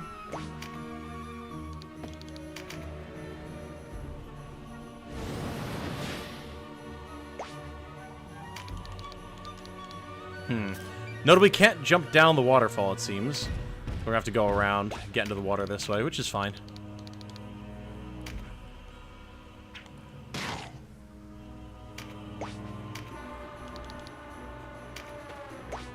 Actually, you know what? Let's go for the exorcism here while we're up here. Just keep it simple. Easy money equals craft and sell Balder blowguns. 2.3k to craft and sells for 6.4k. Indeed, indeed. I have heard about this. I personally choose not to use it since it's clearly not intended, but I don't begrudge anyone who does or anything. Besides, I like going into Farampa and testing new things, seeing what we find. Do-do-do-do-do-do-do-do. Da-na-na-na-na-na-na. Alright, Canawhoopus. Do your stuff. Silence on the white. Very good, very good. Do-do-do-do. Do-do-do-do. One of the most painful missions in the game. This one? Nominally, yes, but we have had a remarkably easy time with it. Granted, I planned ahead extensively. Like, we set up a very careful team and everything, and it worked out very well. But, yeah, I mean, this is our first attempt, and it's gone incredibly well. Strictly speaking, didn't even need the chariot. I just did once for, like, convenience.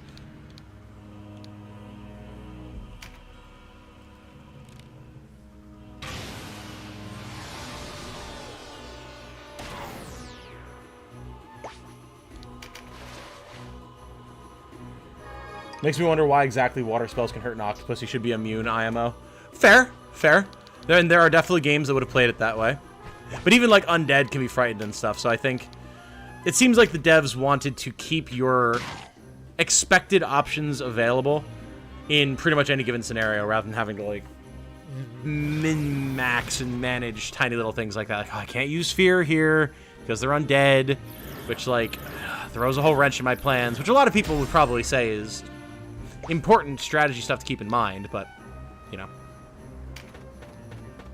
Gildas take up residence down here so that nobody cheeky tries to jump across like Vice.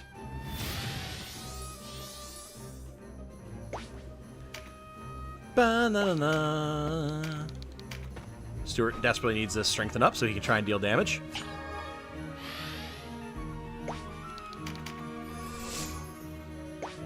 Ah, no Aqua Veil.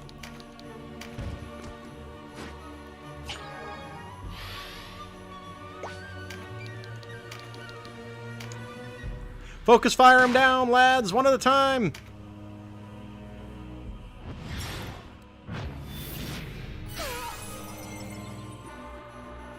There's a point where too many hinges just become annoying to build around. Yeah, and I can definitely see that kind of being a consideration that they had when they designed some of these systems.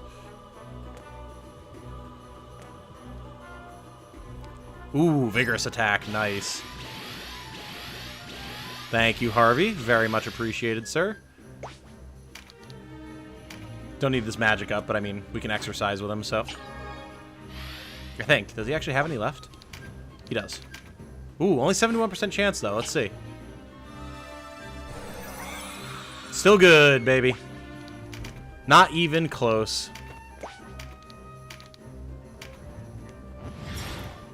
Doo-doo-doo-doo-doo. Yeah, this was easy, man. Yo, good morning. Vendel Alonso has subscribed. Hello, Vendel. Thank you for joining us. Glad to have you. Hope you're having a good time.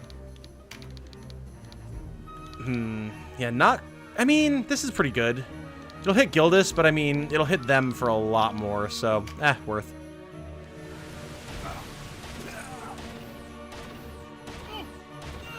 Nice. Yeah, the water pool placement is a little awkward. Makes it a little hard to use our octopi at maximum efficiency, but I mean, we're still getting the job done.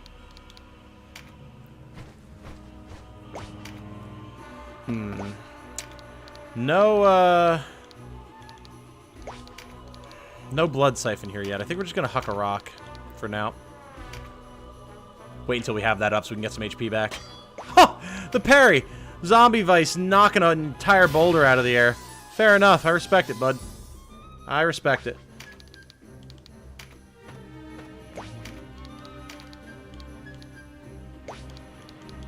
I need some of these damn bushes to be out of the way.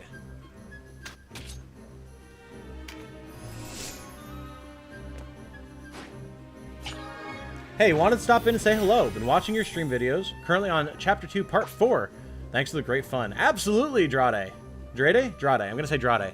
Thank you for enjoying, and thank you for stopping in to say hi. Love to hear from people who've been just enjoying the content. It's good to know that y'all are out there.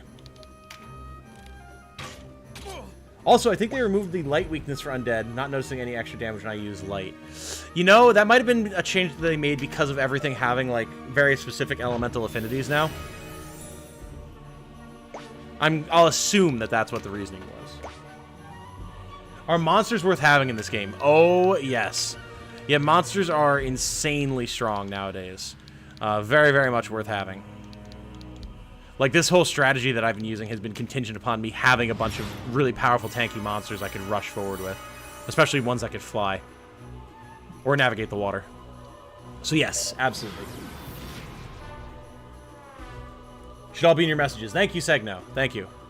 I will get back to you about all that stuff and we'll figure out, like, how and when we want to post and everything.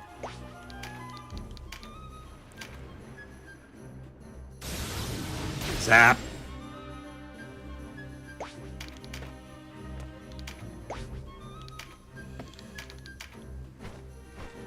Flaming fists.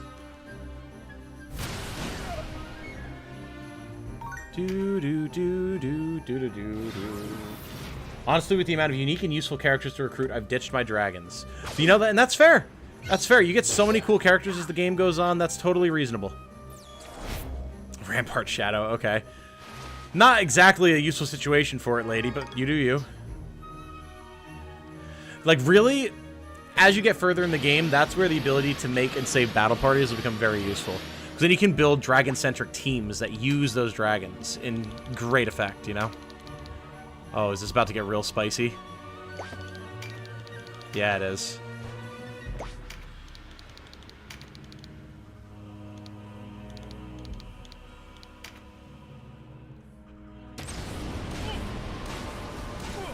Nice.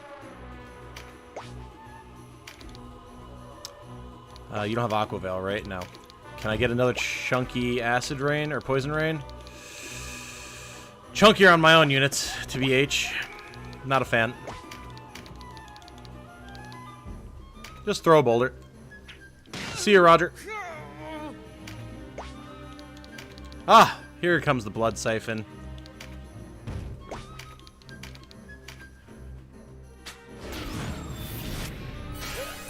Save him, Tom. Don't kill him.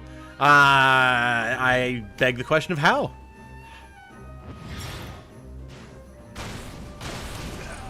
Oof. Cressida's not having any of that. Help me.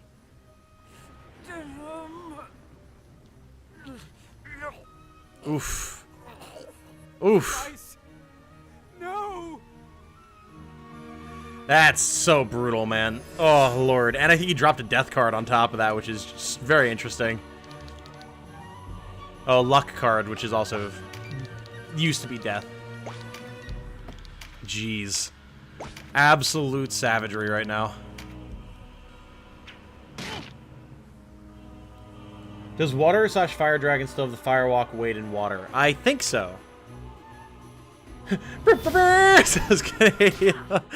Not again! It is extremely brutal. Oh yeah, she's got Phalanx up right now. Kind of annoying. Well, we deal what we can. We'll knock her down eventually.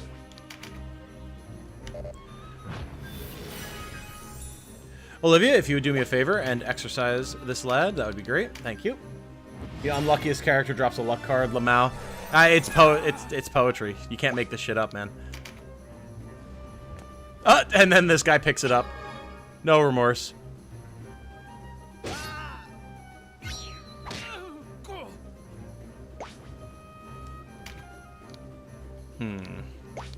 I mean, I guess we can just keep putting damage into Jean here.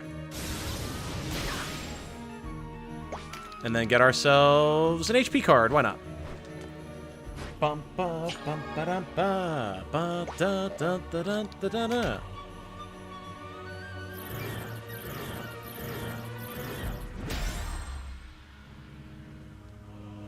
Whew. Guardian Force and Velocity Shift. Nice. Get in there, Gildas. Knock off that resist. Eagle Eye, nice. Let's go for double shot. Might be able to bring down the Terror Knight. Maybe. Yes! Boink! Sproink! Down he goes!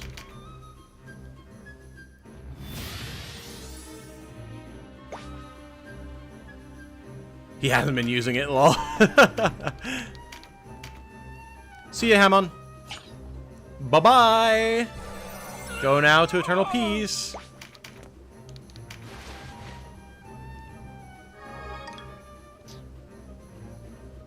Look at these Empower Beast triggers, man. Just making our beasts so incredibly yoked. I love it.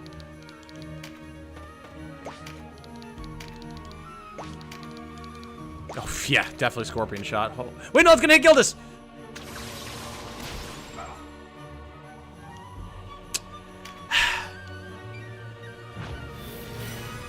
Rip Vice for real now? Yeah. You didn't see anything here.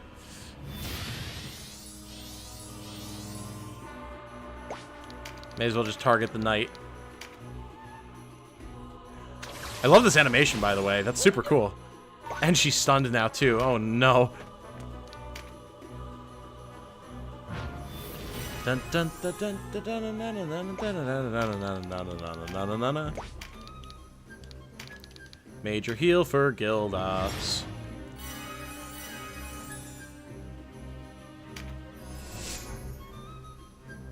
Wait, no, it's gonna hit Gildas. Tom turns into a rap god for a second.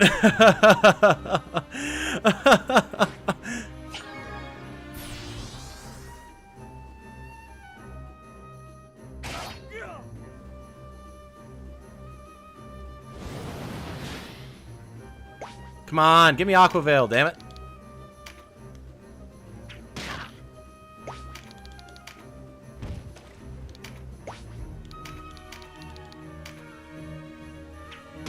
Out of the way!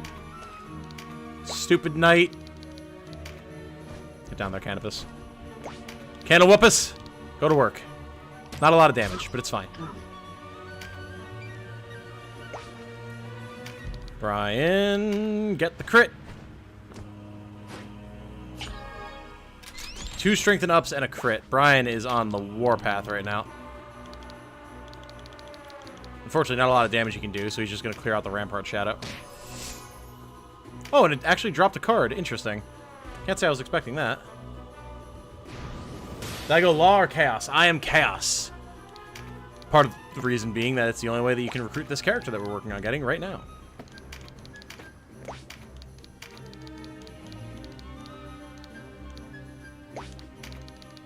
Minimal damage on the major heal for the undead, so we'll just do a big heal on Gildas instead. Imagine having a trapdoor in your castle to drop you into a room with all these beasts in. I mean, that sounds like a pretty glorious D&D setting, if I do say so myself. Oh, nobody likes Candlewhoopus, huh? I see how it is. I see how it is. Well, ma'am. You don't have Phalanx anymore, so it's quite easy to finish you off. Thank you.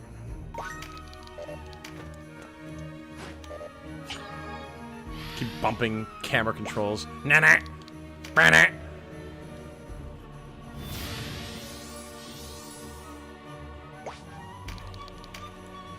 Well, may as well break this shield he has.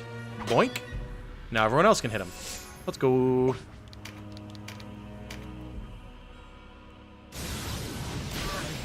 Nice.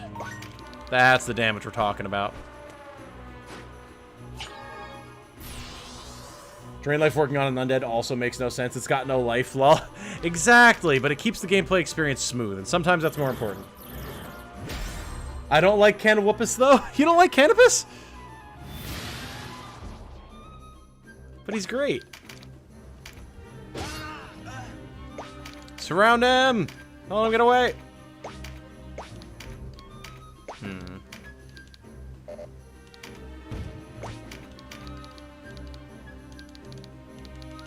Barely do damage to either of these guys.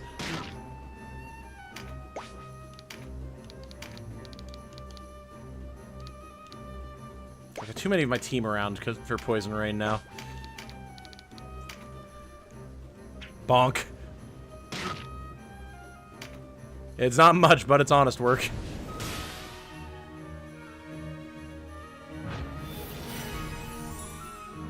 Canopus is the most beloved character? He is. I like Canopus, not Candlewhoopus. Okay, okay. If you're gonna bring the semantics into it. 45, I mean, it's something. Whatever, just heal Gildas. Canopus for the cat lovers, canine wolf for the dog lovers. Oh my god. Technically, a correct statement. But I don't have to like it.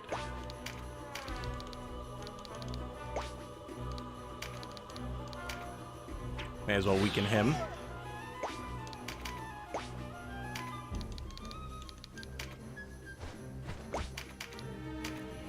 Bonk! Oh my god, well there's Phalanx. Octopus chucks a rock for 8 damage. It's a living. There you go. Put some damage into Hector, please, Cressida. Thank you.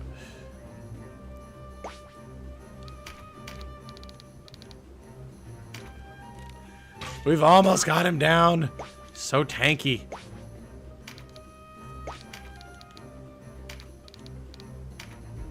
Go to his body so we can actually get through. I mean, we can speed up at this point. We're just... It's going to be a slugfest just working through the rest of these guys' health, so...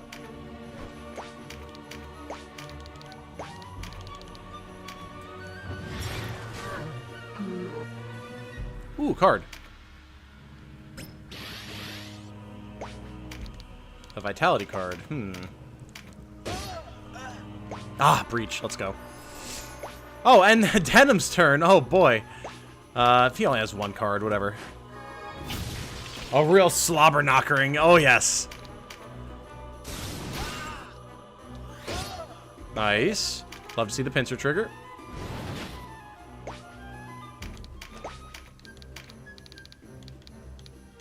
Oh my god, that'll do way too much damage to us. Huck rocks, huck rocks, huck rocks. Oh my god. If either of them would activate Aqua Veil, that'd be great. Do I not have it on them? No, I do. They're just not activating it, which is annoying. Surround them all! Don't let a single one escape.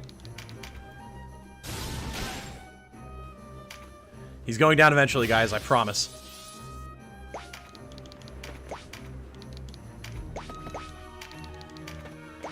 No, not there.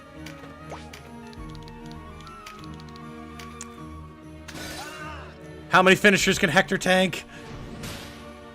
Finally getting my arse around to doing the Hanging Gardens bit. Oh boy. Good luck, Jonic. That's a whole time.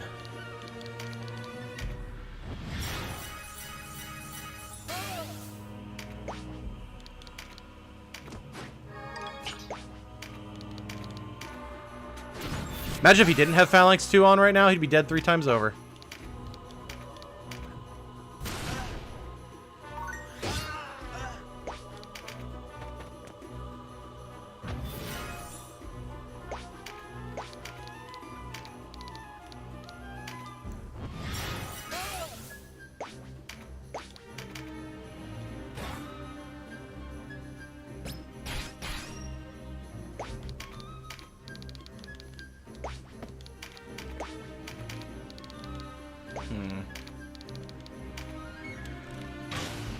We've almost got him!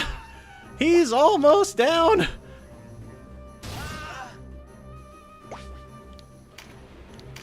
Boulders! Throw rocks!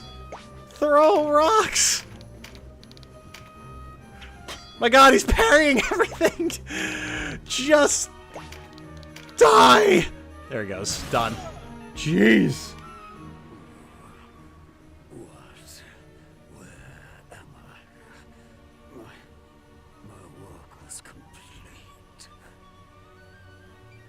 Hector. Oh dear, Hector.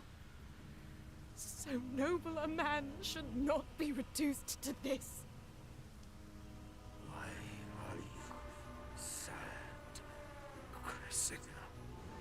Do not grieve for me. Look at that slice across his neck. That's so brutal, dude. Go, Cressida. Live for me and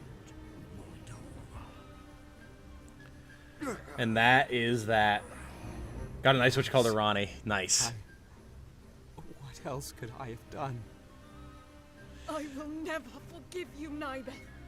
I will revenge my friends upon you. Woo! Alright, don't congratulate me too early here, Ether. We have to make sure she actually joins us. Holy platinum Oberith. Nice. Copper Oberiths. Bunch of other stuff. Alright, Cressida. Work with me here, girl. Please. Please.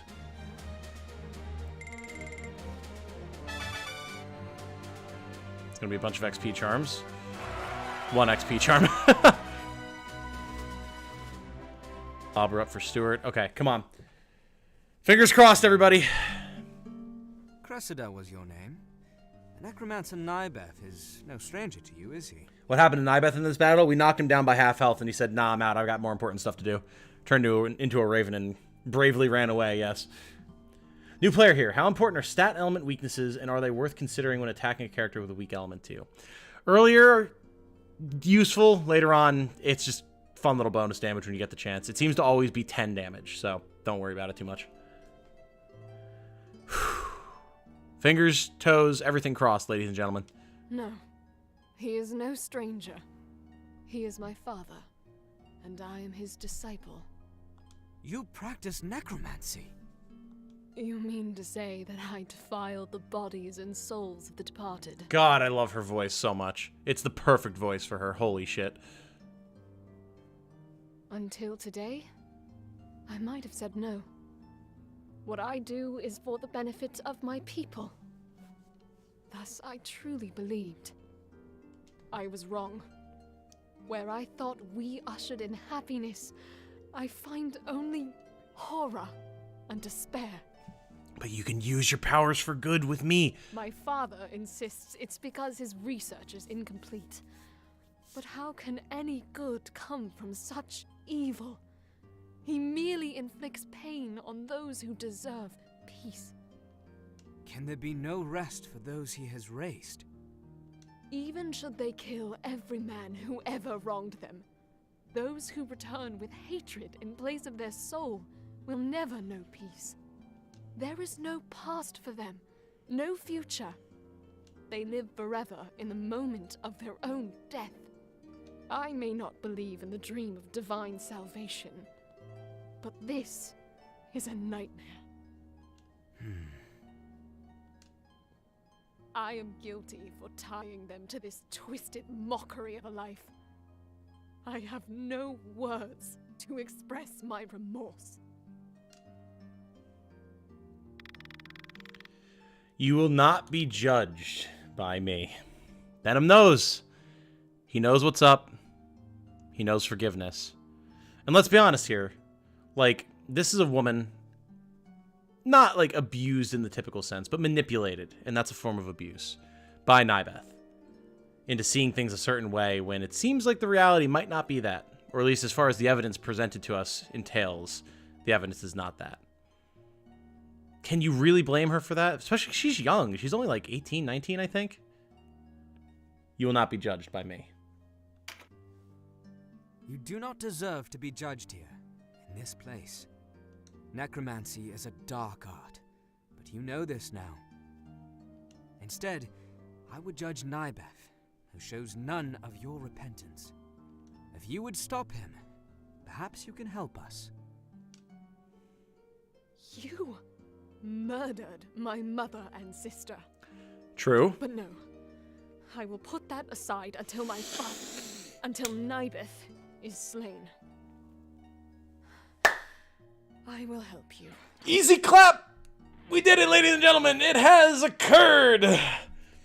Cressida, Necroprentice, is here. It is he who defiled their memories, and he who should pay. I will aid you and entrust my knowledge to you. For the sake of those who were given an unlife they did not want. Can I get some claps in chat, everybody? I've been waiting for this since Reborn was announced. I'm so happy. Thank you, Cressida. Let us put bad blood aside to stop good blood from being shed. Exactly.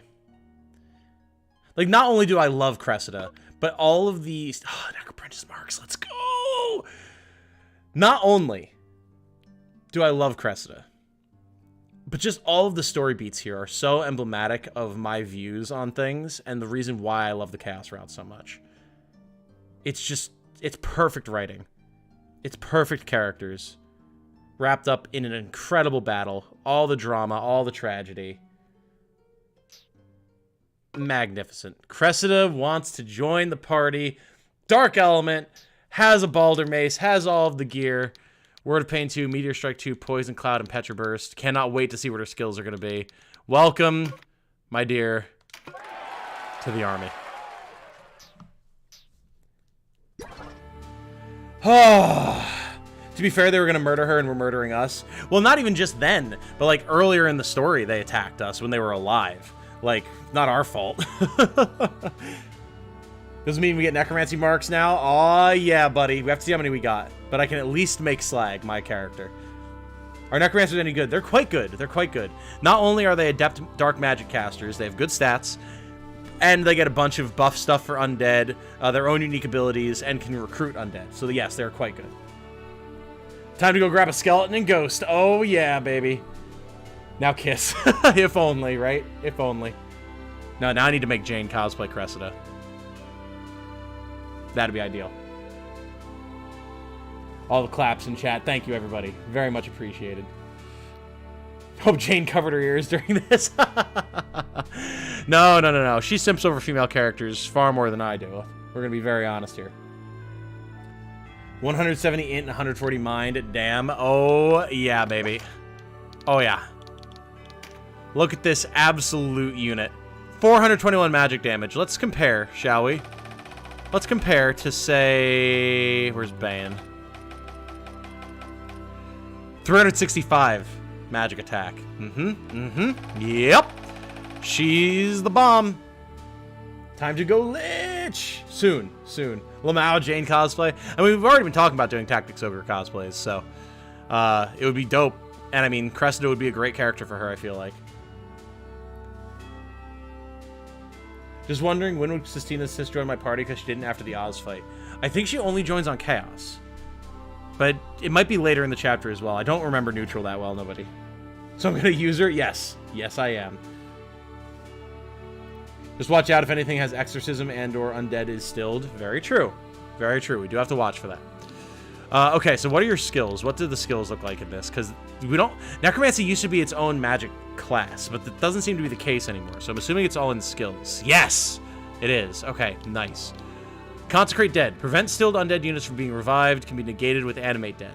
So it is a form of exorcism. Animate Dead. Instantly revives stilled units. So any of our undead that go down, she can immediately get back up. Master Undead. Attempts to recruit a phantom unit to your cause. So that's our skellies and our ghosts. Condemn. Prohibit resurrection via magic or items. Remains in effect across the battlefield until negated. Now, see, this is interesting, right? Because, like, enemies don't go down at all. They just disappear when you kill them. So that's odd. Meditate 3, Engulf 1, Concentration. And then what's interesting is there were actual necromancy skills, like, what was it? No, not Desecrate. Was it Desecrate? It might have been Desecrate, actually, that one of the necromancers used to deal damage to us and gain health in an AoE. So I'm not sure how that works. We don't need Animate Dead or anything until we have actual undead on our team. So for now, we're just going to do this. Is the weapon rank needed for mages? Yes, it increases your magic damage. Weapon skill reflecting proficiency with cudgels. Accuracy and damage of cudgels and offensive magic increase with level. So yes, you do need it.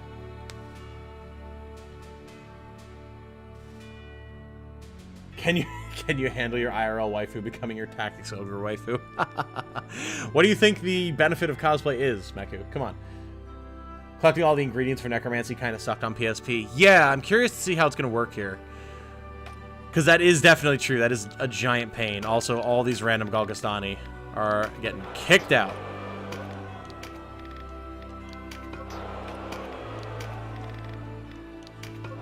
You know what? While I'm doing this, lest I accidentally dismiss Cressida, we're going to save.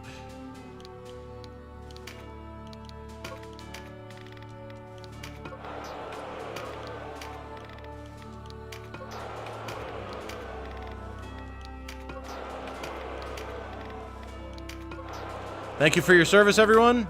However, we got the unit we were hoping to get, so you can all go goodbye now. They're like threatening me and stuff. I don't care. Be gone. Do you have frogs for brains? Thought you'd never ask. Generic portrait for female lich is lit. They're both of the generic portraits are awesome. Very little increase in magic damage, though. Fair, but still. After all you've been through, yes, all the drama and pain that these clerics have been through. Frogs for brains, that's a new one, yeah. So let's see here. Ooh, look at all that money. Nice. I'm assuming... Yeah, no necromancy in the shop, so we're going to have to figure out how that works. Not entirely sure. Not entirely sure. But what we can do, though... Do we have better armor? No. we're immediately going to upgrade all of Cressida's stuff and get her an Int-Ring as well.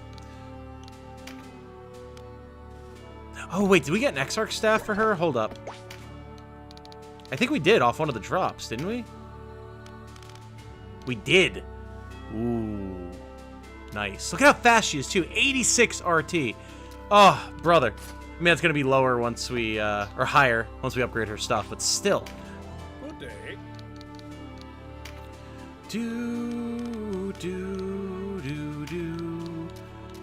Spell range +2 on the Cudgel staff.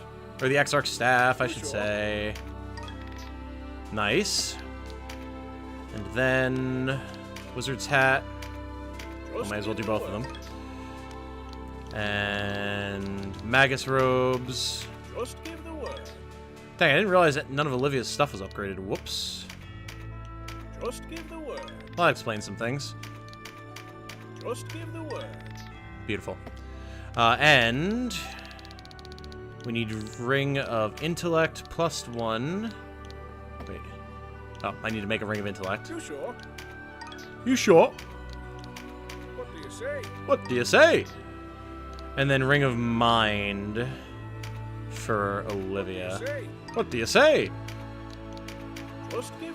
What do you say? What do you say? All right. We will.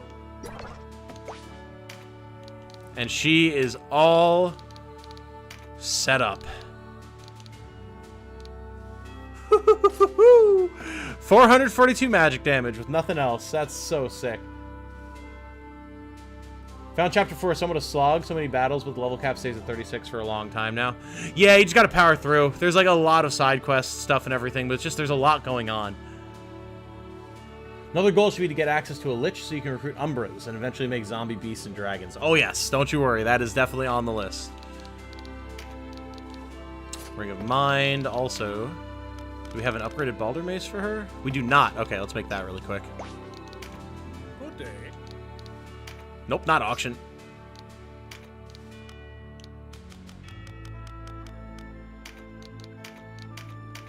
Just give the word. Just give the word. Elshiro Oda married the woman who cosplayed Nami, so it makes sense. I'd like to meet a chick that could cosplay Bayonetta. I mean, someone's out there, I'm sure. I'm sure. There is an incredible array of different people out there with body types you would not expect, proportionally. What makes zombies good? I heard they can't even level up. You can level them up with experience charms, so that you can still keep them apace. And what's good is they're good tanks, you know? They'll get back up on their own. You don't have to worry about resurrecting them, anything like that. So like zombie dragons and whatnot will just be never-ending walls of tank. It's great. Which class do you consider to have low RT on, and which for higher RT? Doesn't really matter much. Well, high RT is just bad across the board. You want as low RT as possible. Certain classes like rune fencers and archers and things like that will tend to have lower RT because you generally have lower weight gear on them. But then like classes like Terra Knight just have massive RT and there's nothing you can do about it.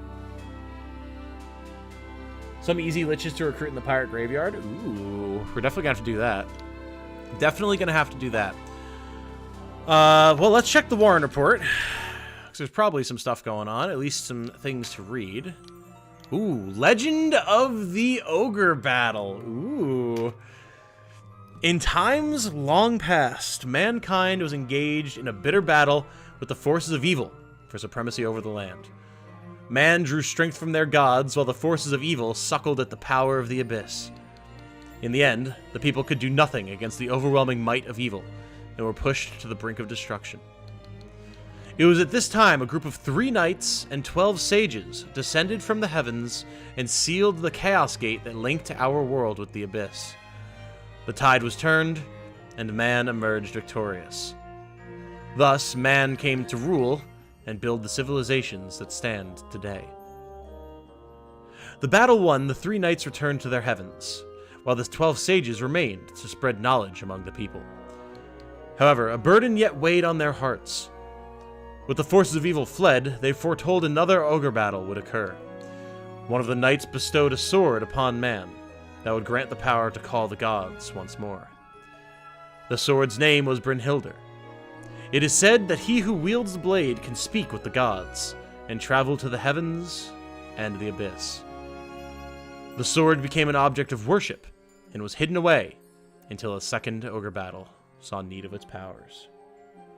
And we have already learned about Brynhildr, so very interesting that. Oh boy, do we have... Following his death, he was reanimated by the necromancer Nybeth, but then defeated by Denim, finally putting his tormented soul to rest. I love all of these updates, man. They're so, so good. Sir Dievold, a knight who once fought for the kingdom of Galgastan. He was killed in battle with the Resistance, but later resurrected by the necromancer Nybeth. He led a band of undead abominations in an assault on Almorica Castle, but was defeated by Denim. Look at how just so badass he looks. His armor looks so sick. I can't wait to do neutral and get him. The Saint King Tristan, age 29. Ruler of the kingdom of New Zenobia. He was one of the principal architects of the revolution that overthrew the sacred Zytogenian Empire that ruled Zytogenia. After the revolution ended, he was crowned ruler of the kingdom of New Zenobia. He is a popular king and a skilled politician. After the sword Brynhildr was stolen, he sent Lancelot Hamilton and 4 others to Valeria to retrieve it. Okay. Seems pretty written by the victors. Maybe. Maybe. All right. Ladies and gentlemen, I think our mission complete. That is where we're going to call this one for today. The stream already went longer than I expected it to. And I'm unsure if I'm going to be able to get that video done for today. It might have to get pushed back to being released on, what is today, Sunday? Tuesday, which is a long gap in videos. I don't like that, but, I mean, you guys have been still showing so much support. It's okay if it happens. It's okay if it happens, but I'm going to keep working on the script. I also have to work on dinner. I've got some extra turkey to cook up, so I'm going to throw that in the oven, let that roast, and start scripting. So... good stream, you got your waifu? Indeed, indeed, I did. So thank you guys for hanging out. Again, pretty decently long stream, 4 hours. And we got a big side quest done. That's a chunky one. So I'm glad that we were able to make it happen. Off camera, I'm probably going to delve into the Farampa Wildwood, get some undead, start building an undead party. Actually, you know what? One last thing before we go. I want to make my character, who I said I was going to do from the very beginning. Also, I believe Star Phoenix called dibs on a necromancer as well, so we'll be able to do that for him next time he's around. But I'm reserving one for myself. I want... you know what? Slag would be of Wallister descent. That sounds right. That sounds right. Chaotic. He's going to have to be dark eventually. He'd start as Earth because he's a Goliath. Right then.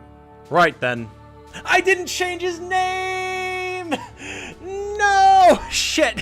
I forgot to change the name. I'm dumb. I'm dumb. Sell a bunch of Balder helms to recruit again. Alright. Godfrey. Chaotic. He would be Earth to start because he's a Goliath. Rename. I forgot to change his name, damn it. Slag. There we go. So this is my my D&D character. He was a Goliath barbarian necromancer in my campaign, and he was a badass. So he won't quite be a barbarian here, but still. We're gonna get him set up just so you guys can see him, and he'll be leveled up by the time we next play. So there's Slag. Godbert, get out of here. Don't want you. You were a mistake. Never should have come here. All right, now Slag. Change class. Nice. 3 necromancer marks. Oh, and it automatically changes his type to dark. Look at that. Interesting. All right, cool. And that one had such good stats, too. Yeah, you know. Hello, Slag. There he is. Look at that portrait. Look at how freaking cool they are, man. Oh, I love it. I love it. I love it. So this is me. This is my character in the campaign, reserved for me. And then, again, I think it's Star Phoenix reserved a necromancer as well, so I'll have to do that for him. Could I also be a necromancer? Yeah, I don't think you have a character, right, Jonic? Remind, I don't think you do. So we can definitely make one for you. We'll do that next time. We'll do that one, that next time. Because we have 2 marks left, so I can make 2 more, which would be perfect. So, that said, though, guys, we are going to call this one here actually now. Thank you for hanging out. I know that was a big grind at the start, but it was worth it. We have Cressida, and we did a hard fight successfully. So, until the next time, I will probably stream tomorrow. We'll see. Depends on if I'm able to get enough work done. I might need to take a day off streaming just so I can get other stuff done in the background, but we'll see. You guys will know. Thank you for hanging out. Have a good night. Stay safe and healthy out there. And remember to be good to each other. Bye now, everyone.